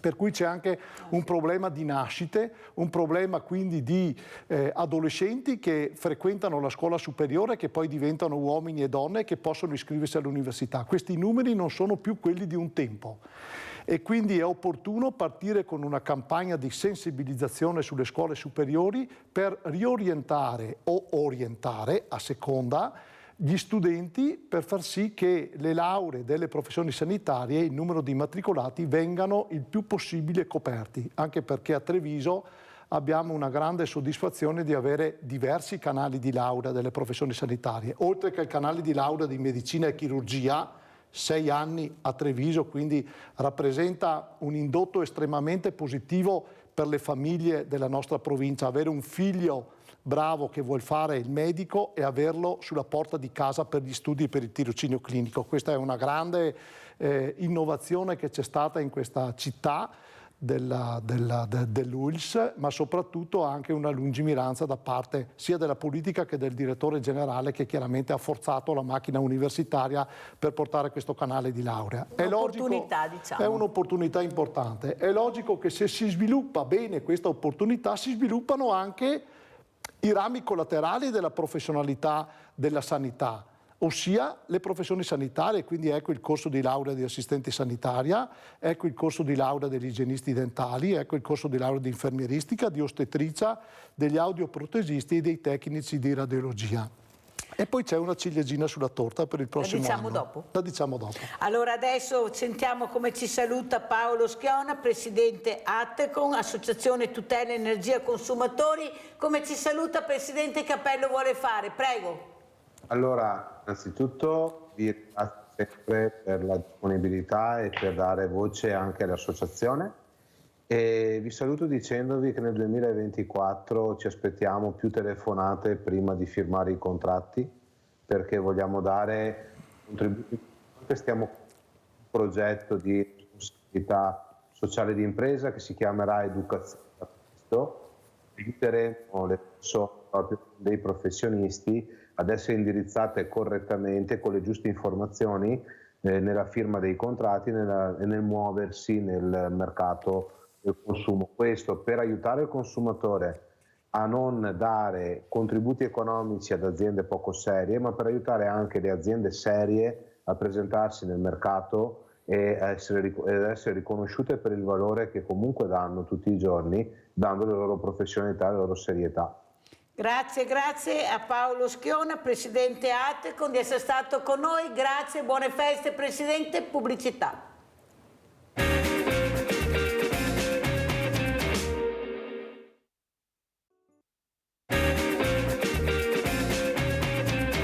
Siamo col dottor Alberto Coppi, direttore professioni sanitarie ULSS 2 Marca Trevigiana, che ci dirà la ciliegina sulla torta, ma abbiamo anche collegato da Padova Luigi Lazzaro, presidente Lega Ambiente Veneto. Grazie presidente di essere qui anche lei, perché ci darà delle informazioni utili per capire anche queste giornate ecologiche che stanno iniziando, se vale la pena, se non vale la pena, perché non so, c'è un po' di confusione anche in questo, non solo sulle bollette ma anche sull'ambiente. Per fortuna che abbiamo queste associazioni con questi presidenti che ci proprio mettono un po' di chiarezza, fanno un po' di chiarezza anche su questo orizzonte molto molto offuscato.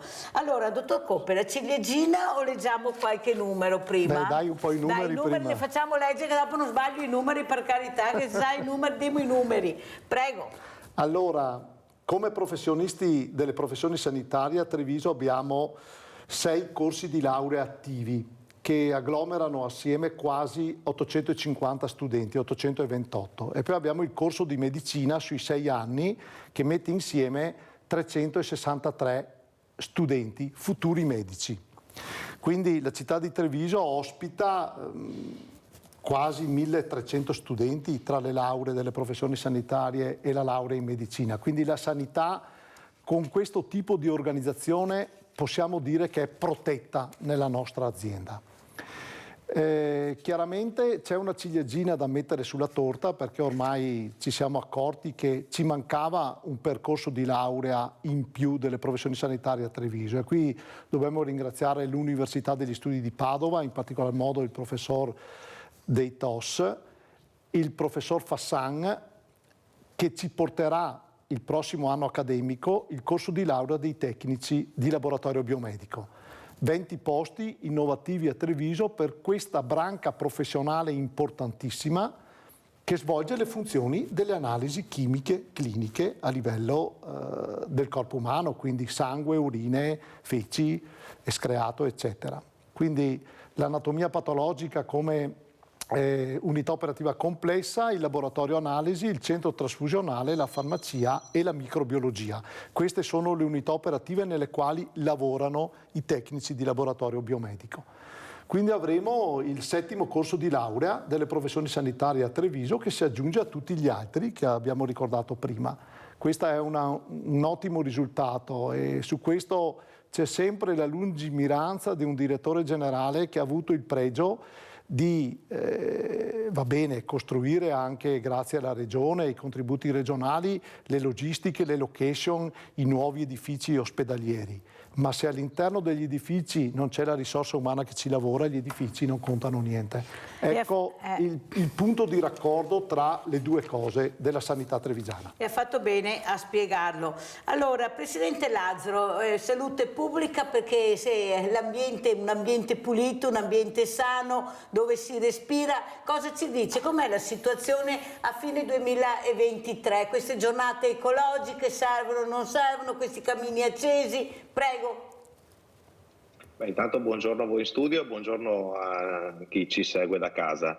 La situazione anche quest'anno purtroppo ci vede a fine anno con le giornate, diciamo il limite dei giorni per cui l'aria non è respirabile, sforato sostanzialmente da tutte le città capoluogo del Veneto, ma quando è sforato dalle città significa che anche nel territorio, nelle aree urbane, nelle aree intorno agli agglomerati così definiti intorno alle città, viviamo le stesse condizioni, diciamo, di aria non salubre. Certo, c'è da dire che rispetto a 20 anni fa, 25 anni fa, la condizione è leggermente migliorata, perché c'è nel lungo periodo un segnale positivo di miglioramento della qualità dell'aria. Restano delle criticità abbastanza importanti che emergono continuamente rispetto appunto al limite dei giorni, e quindi i giorni in cui l'aria che respiriamo non è buona, e va questo contestualizzato con i limiti per la salute, appunto quelli che l'OMS indica che non sono i limiti di legge, che è bene ricordarlo a tutti, cioè la legge stabilisce un limite per la qualità dell'aria che è più alto di quanto non ci dica l'Organizzazione Mondiale della Sanità, per gli effetti e le ricadute che queste polveri sottili hanno sulla nostra salute. Le domeniche ecologiche sono uno degli interventi culturali che noi crediamo debbano essere effettuati con maggiore impegno da parte degli amministratori, perché servono a coinvolgere i cittadini nella consapevolezza dell'esistenza del problema. Certo non lo risolvono, ma servono per instillare una diversa mentalità sia da parte degli amministratori sia da parte dei cittadini, per ad esempio la fruizione degli spazi pubblici, lasciando l'auto a casa per un giorno per vedere che si può fare, quindi il giorno della domenica ecologica si può spostarsi con altri mezzi, e gli amministratori devono mettere a disposizione altri mezzi. Io vivo a Padova e devo dire che nel mese di dicembre questa amministrazione ha fatto una scelta importante, cioè quella di fare un abbonamento mensile a 10 euro per il trasporto pubblico urbano, e questo garantisce sia ai residenti sia a chi viene a visitare la città di poter lasciare l'auto in parcheggi scambiatori, prendere mezzi pubblici o arrivare addirittura da fuori città direttamente col mezzo pubblico e poter vivere la città in un modo diverso, non solo il giorno in cui viene come dire, messa a programma la Domenica Ecologica, che ripeto sono sostanzialmente iniziative di carattere culturale che servono a far passare il messaggio che la qualità dell'aria, nonostante stia lentamente migliorando, è ancora una criticità che ricade sulla salute nostra, dei nostri figli, sì, però dei nostri vede, nonni in Presidente particolare. Lazzaro, abbiamo un grande problema che si è investito poco nelle infrastrutture. Noi abbiamo anche qui da noi dei paesi dove non passa neppure l'autobus e la corriera.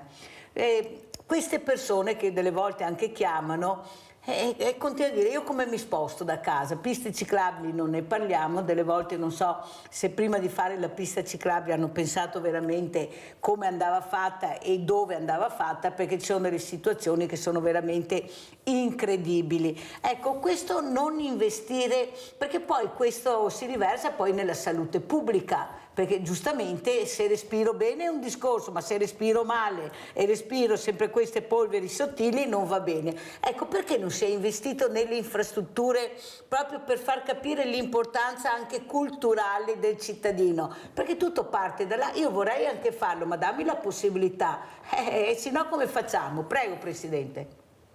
Ma guardi, ha assolutamente ragione. Il tema è non solo quello delle infrastrutture, ma anche dei servizi, come dicevo prima, cioè se non sono incentivato come cittadino con dei servizi adeguati di mobilità, che possono essere una frequenza degli autobus, quindi dei mezzi di trasporto pubblico, piuttosto che una rete di collegamento di piste ciclabili per agevolare quella che viene definita intermodalità e quindi poter magari utilizzare l'auto per spostamenti più brevi per raggiungere un punto di destinazione che mi permetta poi di arrivare alla meta con un mezzo pubblico, che può essere il tram, può essere il treno, può essere la bicicletta in sharing, piuttosto che il monopattino, mezzi che magari oggi vengono un po' ostracizzati, non abbiamo ben colto per quale ragione.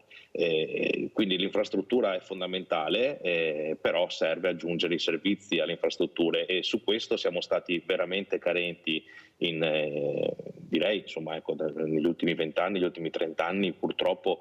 I dati sono eloquenti, cioè non c'è un investimento concreto per quanto riguarda il trasporto pubblico locale, così come quello ferroviario. Noi in Veneto abbiamo vissuto una stagione di attesa ventennale per la famosa SMFR, no? La metropolitana di superficie, quindi il trasporto ferroviario con una frequenza che non è mai arrivata a destinazione. Oggi abbiamo migliorato sicuramente il servizio, ma è stato cancellato quello che era previsto con quel tipo di servizio pubblico, ma nonostante questo continuiamo a investire invece in infrastrutture stradali.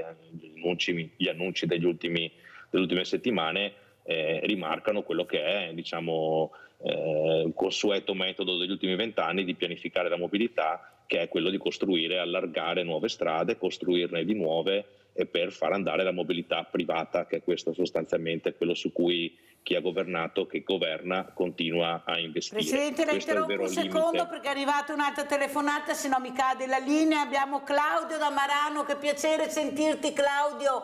Ciao, bentornato. Buon Natale a tutti e se in ritardo per il Natale.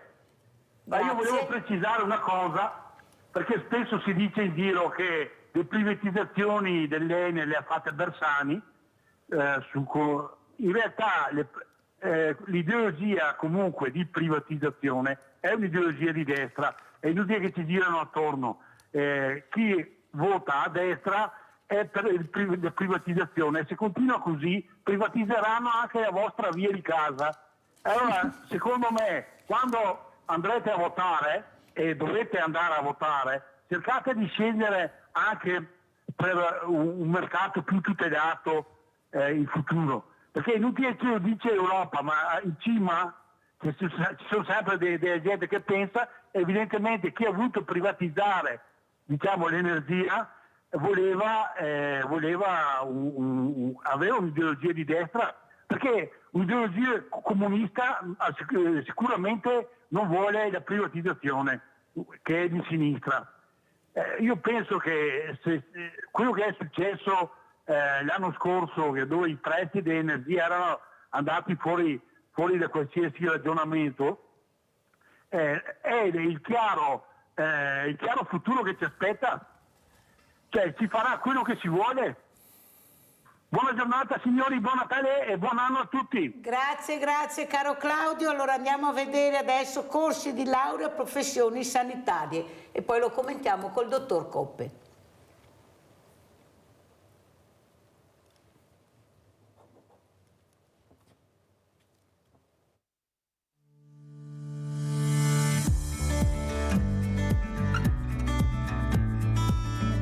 Ciao, io sono Veira e studio tecniche audioprotesiche.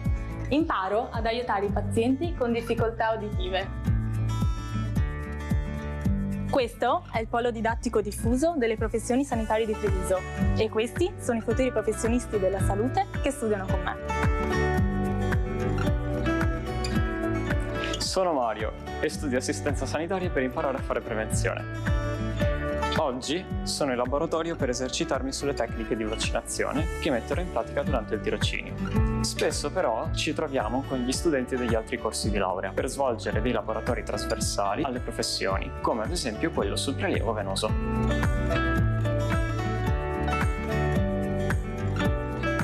Io mi chiamo Emma.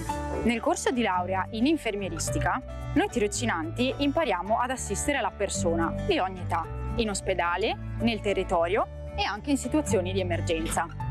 Per raggiungere questo obiettivo, dopo aver appreso le conoscenze teoriche in classe, ci esercitiamo con tecniche di apprendimento attivo, come le simulazioni. Ciao, sono Aisha e frequento il corso di laurea in ostetricia. Durante il tirocinio impariamo a prenderci cura della donna in tutte le fasi della sua vita e del neonato, sia in ospedale che sul territorio. Oggi, ad esempio, ho aiutato mamma Lavinia a far nascere il piccolo Alessandro. Per far ciò impariamo tramite l'utilizzo di simulatori ad alta fedeltà, come ad esempio Victoria. Io sono Matilde e studio per diventare tecnica di radiologia. Durante il tirocinio siamo immersi nella tecnologia e nell'innovazione che in università viene trasferita anche nella didattica, non solo a lezioni ma anche in caffè culturali.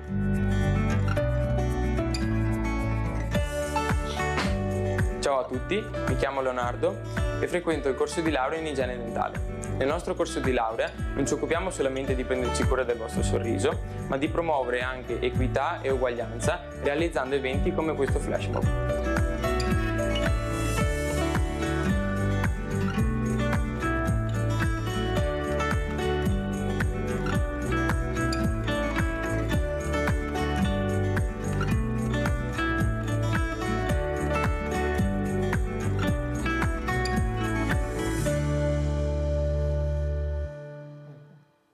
Sentiamo come commenta il Presidente Lazzaro questo video. Prego Presidente, tanti giovani, ogni tanto ne vediamo qualcuno per fortuna. Prego. Mi sembra una bella notizia che si investa per le professioni sanitarie con nuovi corsi, con consolidamento di corsi esistenti e con nuovi corsi di laurea. Direi che ne abbiamo assolutamente bisogno, quindi mi sembra un'ottima iniziativa da parte dell'Università di Padova. Avete il plauso anche della Lega Ambiente, ha sentito dottor Coppe, come commenta, prego? Beh, noi ce la stiamo mettendo tutta perché dobbiamo cercare di iscrivere il più alto numero di studenti possibile. Abbiamo tanti corsi di laurea, ma quello che chiaramente ci ha messo alla prova quest'anno sono le 200 immatricolazioni che ci ha dato l'Università di Padova per il corso di infermieristica. Ne abbiamo coperte 199. Pensate. È stata una grossa sfida perché abbiamo un'anagrafe degli studenti, quindi di coloro che hanno 18 anni che finiscono la maturità, molto bassa, e quindi abbiamo dovuto entrare nelle scuole superiori per fare promozione, per spiegare ai giovani che ci sono ambiti di lavoro aperti che non aspettano altro che alcuni professionisti si laureano per aprire il mondo del lavoro a livello degli enti pubblici. Ci sono altri ambiti del privato, come per gli igienisti dentali e gli audioprotesisti, in cui i privati sono alla ricerca di questi professionisti perché non sviluppano completamente la loro professionalità negli ambiti delle aziende locali sociosanitarie. E quindi abbiamo fatto la nostra promozione che ci ha dato anche dei risultati importanti, tanto che la Regione ci ha anche chiesto come abbiamo fatto a fare questa promozione, perché dovrebbe essere, sulla scorta diciamo del lavoro di altri, dovrebbe essere portata a conoscenza di tutte le aziende, affinché tutte le aziende facciano questa promozione per poter avere poi i numeri sufficienti per poter far fronte alle dimissioni e ai pensionamenti che in questi anni sono anche molto elevati. Anche perché, dottor Coppe, noi molte volte ci ritroviamo a non sapere le cose che vengono fatte, proprio perché c'è questo mancato collegamento con un'informazione corretta che deve arrivare a casa. Per questo io vi invito molte volte a parlare, perché se non si sa dove ritroviamo i ragazzi li troviamo nelle scuole, ma soprattutto, Presidente Lazzaro, i ragazzi sono molto vicini all'ambiente, sono quelli che ci mettono la faccia, possono essere criticati ma stanno gridando il loro veramente appello perché questo mondo, un mondo migliore, un mondo più pulito. Ecco, allora andiamo a vedere proprio cosa si è fatto a Padova, Lega Ambiente e Aria, poi lo commentiamo col Presidente Lazzaro. Se il piazzamento è peggiore, alcuni dati inviano i primi segnali positivi. Si piazza al 34° posto tra i capoluoghi di provincia italiani la città di Padova nella classifica dell'ecosistema urbano di Legambiente, giunta quest'anno alla 30ª edizione. Senza infamia nell'Ode, quarta tra i 7 capoluoghi veneti, dietro a Treviso, quarta, Belluno 10ª, Venezia 11ª, ma davanti a Vicenza, Verona e Rovigo. Padova fa segnare un dato peggiore nel 2022 rispetto al 2021 sul fronte del PM10 con 67 giorni di sforamento, 10 in più rispetto all'anno precedente, sul fronte dei consumi idrici, della produzione di rifiuti, del consumo di suolo, peggiore provincia veneta, ma anche delle auto in circolazione e del numero di incidenti stradali. Note stonate fin qui, a cui si aggiungono dei dati positivi che fanno sperare in un possibile cambio di passo. Intanto l'aumento certificato delle piste ciclabili, con la città che raggiunge i 20 metri ogni 100 abitanti e il sensibile aumento dell'uso del trasporto pubblico. A Padova migliora la percentuale di raccolta differenziata ma anche di verde totale, con un numero di alberi ogni 100 abitanti che passa da 24 a 32 nel 2022. Era un servizio di ottobre 2023, come lo commenta Presidente Lazzaro? Beh, che nelle nostre città del Veneto ci sono luci e ombre, c'è una volontà di investimento sulle politiche diciamo in favore dell'ambiente, come la maggiore presenza di alberature, quindi per piantare nuovi boschi urbani o alberature in città che vadano non solo a sostituire quelle presenti ma a integrarle e aumentarle.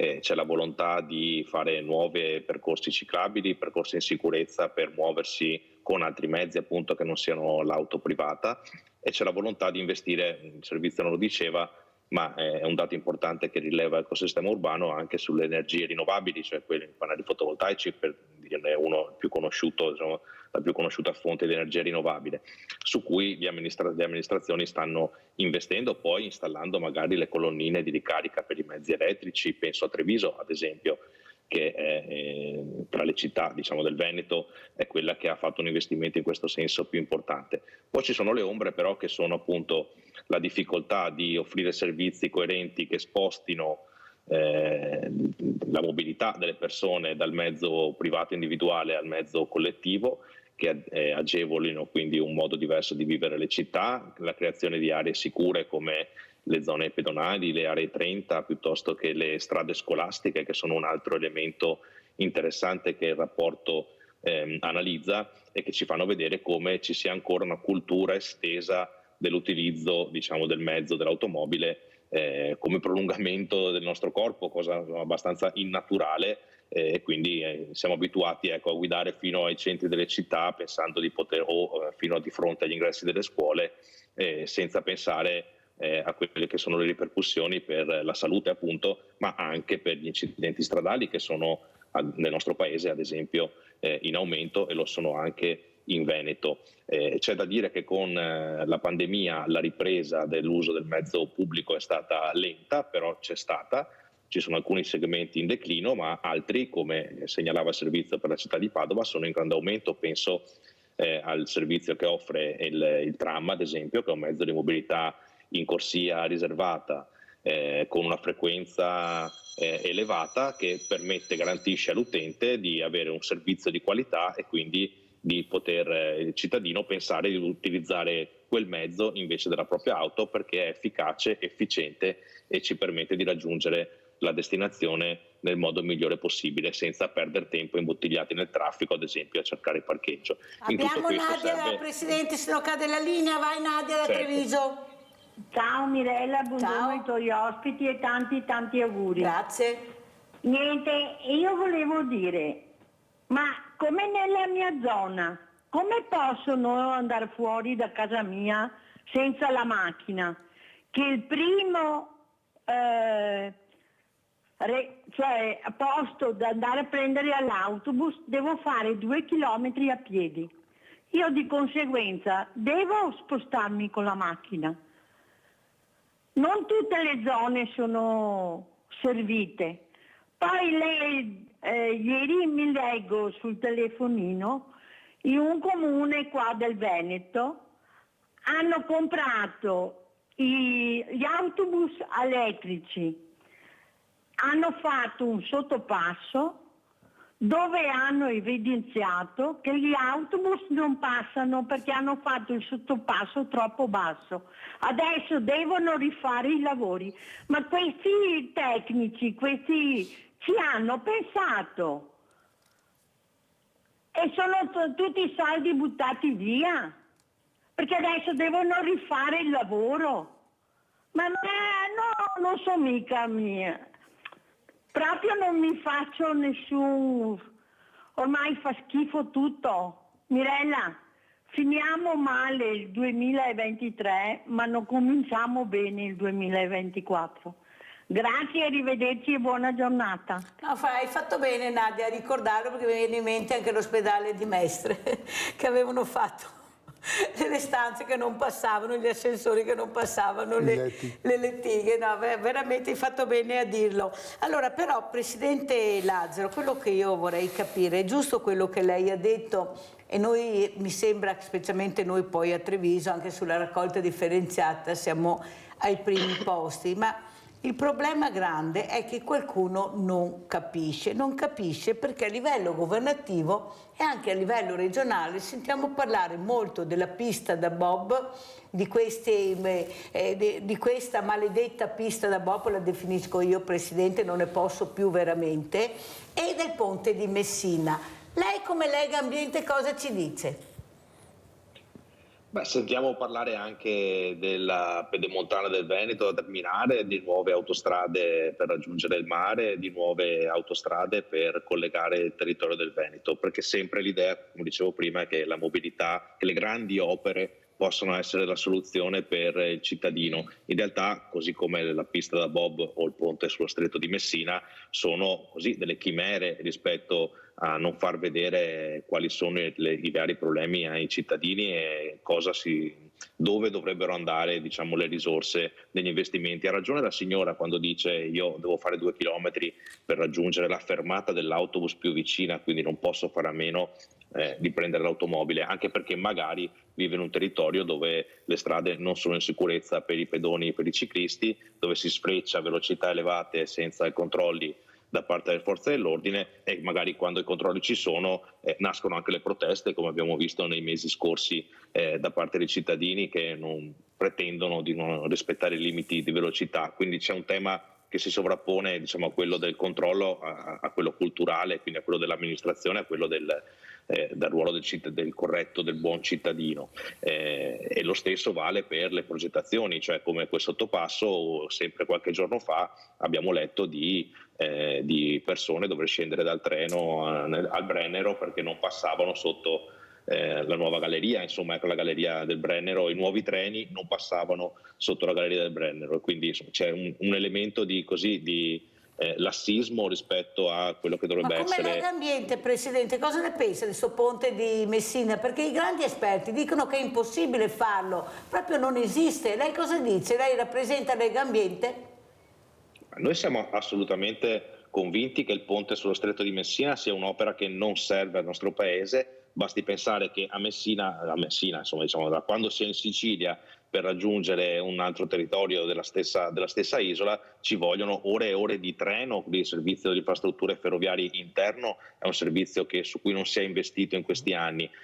Ci vogliono ad esempio 11 ore per andare da Palermo a Ragusa, insomma per fare un esempio, che ci sono percorrenze che non sono risolte all'interno dell'isola, e non è certo un ponte tra la Calabria e la Sicilia che potrà risolvere, oltre alle tematiche infrastrutturali sulla tenuta geologica e via discorrendo, su cui non è il caso di esprimersi. Per la pista da bob, se vuole sapere anche per quello, noi sulla pista da bob abbiamo sempre detto che è un'opera infrastrutturale che in qualche modo va a inserirsi in un territorio cambiandone le connotazioni dal punto di vista ambientale. Penso al tema del bosco, che deve essere in qualche modo eliminato per far posto a un impianto che, sulle basi scientifiche di quello che succede alla temperatura, di quello che succede alla tenuta della neve, di quello che succede alla produzione energetica per garantire l'utilizzo di un impianto di quel tipo, non ci dà certezze di una riduzione dei costi per il suo utilizzo, anzi ci dà certezze per un costo elevato di manutenzione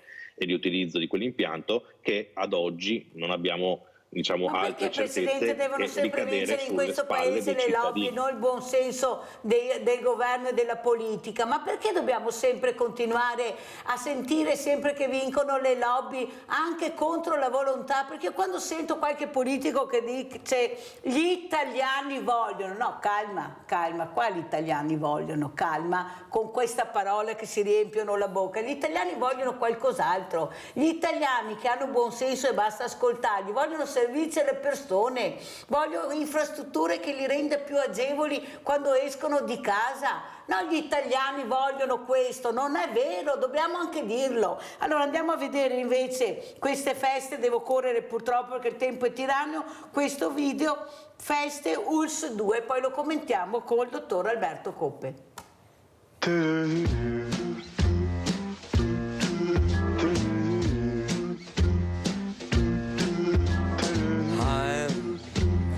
Dreaming of a white Christmas, just like the ones I used to know,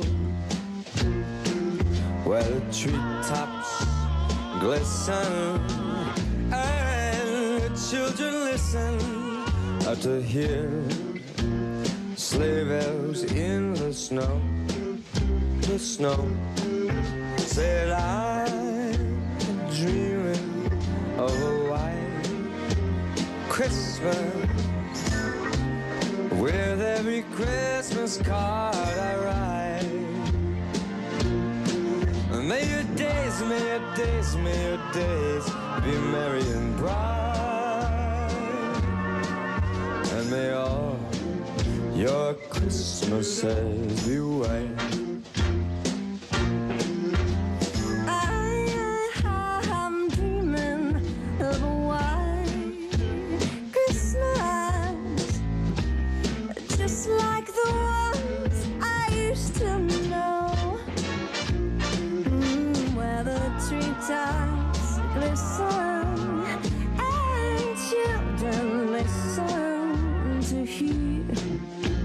Sleigh bells in the snow.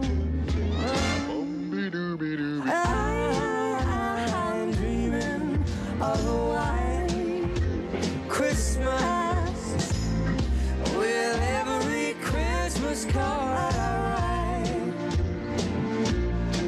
May your days, may your days, may your days be merry and bright, and may all your Christmases be white.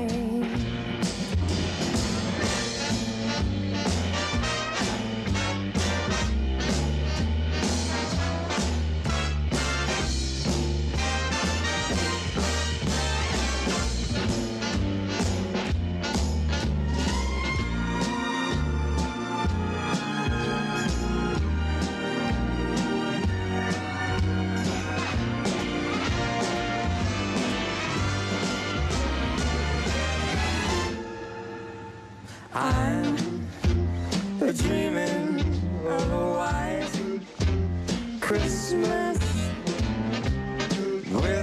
Christmas card I write. May your days be merry and bright,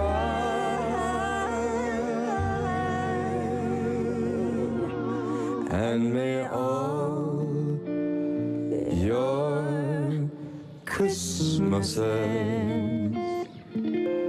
be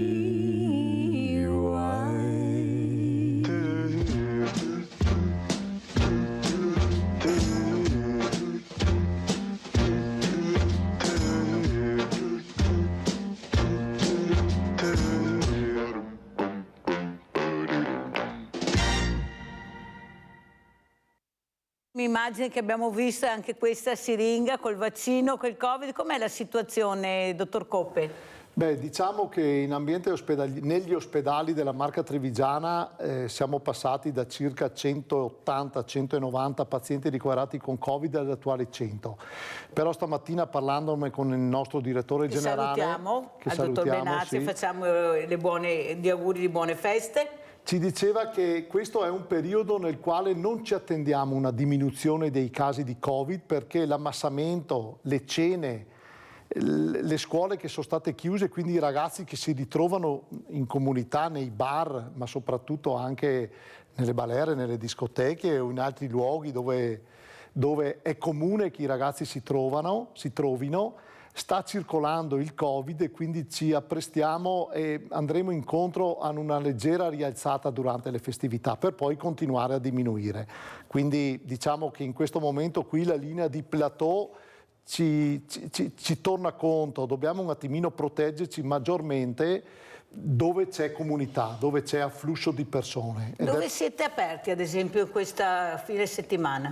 Beh, diciamo che per le vaccinazioni tutti i distretti sociosanitari sono stati messi in allerta. Oggi, ad esempio, Villorba apre il pomeriggio dalle 2 alle 8 di questa sera con un prolungamento quindi nelle ore serali, proprio per favorire tutti coloro che chiaramente non è che tutti siano in ferie in questo periodo qui, lavorano e quindi dopo le 6 di sera venendo a casa dal lavoro, soprattutto per gli oltre 65 anni, è quasi una tappa d'obbligo passare per il distretto sociosanitario e vaccinarsi per il Covid. Allora, dottor Lazzaro, Presidente Lazzaro, avendo visto questo servizio che danno anche la realtà degli ospedali, si vedono delle grandi famiglie, ecco, almeno qui da noi veramente una grande famiglia, lo dicono soprattutto i medici che io ho ospiti. Ecco, come vede anche questi video che facciamo vedere? Non è che sia proprio Madama la Marchesa, va tutto bene, però insomma tutto sommato non possiamo neppure lamentarci. Cosa dice Lazzaro? Ma voi fate benissimo a far vedere video di questo tipo, perché sono un messaggio di speranza per i cittadini, per tutti noi, insomma, perché sappiamo che possiamo affidarci delle mani capaci, esperte, competenti per tutelare e per guarirci in caso di malanni e di problemi di salute. E tanti, insomma, nelle immagini si è visto anche le tante attività, come dire, legate penso in particolare ai bambini, in particolare all'adolescenza, alla tenera età, per alleviare quella che è la presenza all'interno degli ospedali diciamo psicologica, che è un altro elemento che ci colpisce tutti quando poi frequentiamo posti come appunto gli ospedali per curarci. Quindi fate benissimo a divulgare messaggi di questo tipo, anche perché la sanità ne ha bisogno di essere coccolata, perché ci aiuta e ci serve, ha bisogno di essere, diciamo, garantita, e quindi va supportata la sanità pubblica in tutte le sue forme il più possibile, e ha bisogno anche di essere, come dire, aiutata sfatando quei miti, ad esempio sulle vaccinazioni, piuttosto che sul Covid, piuttosto che su tante questioni che magari fanno un po' così scuotere la testa a tutti noi, perché rischiano di, come dire, farci vedere la medicina come qualcosa da non ascoltare. Invece, lo dico da presidente di un'associazione che si basa sull'ambientalismo scientifico, e quindi sui dati, sulla scienza, sul lavoro che fa la scienza per garantirci la conoscenza degli elementi che ci circondano, la medicina ne fa parte, nel senso che mette insieme la scienza e altri aspetti, e dobbiamo imparare tutti quanti ad ascoltarla di più. Ecco, mi sembra un ottimo appello che ha fatto il presidente Luigi Lazzaro, presidente di Lega Ambiente Veneto, per far capire che dobbiamo credere alla scienza, alla medicina, che di sicuro quando stiamo male non andiamo dal macellaio o dal fruttivendolo, ma andiamo dai medici a curarci. Grazie a Luigi Lazzaro, presidente Lega Ambiente Veneto. Non so se riesco a passare la Giusy. Giusy, un minuto scarso, prego. Ciao Mirella e buongiorno ai tuoi ospiti. Allora Mirella, per chi come sempre i diversamente giovani non hanno il computer, possono andare in farmacia per le prenotazioni che gli prenotano loro per il vaccino anti-Covid. Giusto. Nelle farmacie gli dai il nome e cognome e loro ti prenotano nei distretti. Voglio dire questo perché abbiamo chiamato stamattina. Bene. Perché certa gente che non ha il computer perché i figli sono al lavoro, Giusy, perché devo sono di chiudere qua, perché devo sono di finire. là. Grazie Ecco, Giusy, veramente e vi grazie. saluto. Buon anno Grazie a tutti, anche a te, a tutti quanti, grazie veramente. Dottor Coppe, pochi secondi per salutare. Beh, buon anno, perché ormai il buon Natale è già passato. Buon anno a tutti. Ricordatevi che l'ospedale è casa vostra, quindi sostenetelo. Apprezzo quello che ha detto il presidente di Lega Ambiente di Padova. E se avete 5 minuti di tempo passate nei distretti anche se non avete prenotato, perché non mandiamo via nessuno, e vaccinatevi per il Covid. Grazie anche al dottor Alberto Coppe, direttore professioni sanitarie SLU2 Marca Trevigiana. Grazie a voi, la posta di Mirella.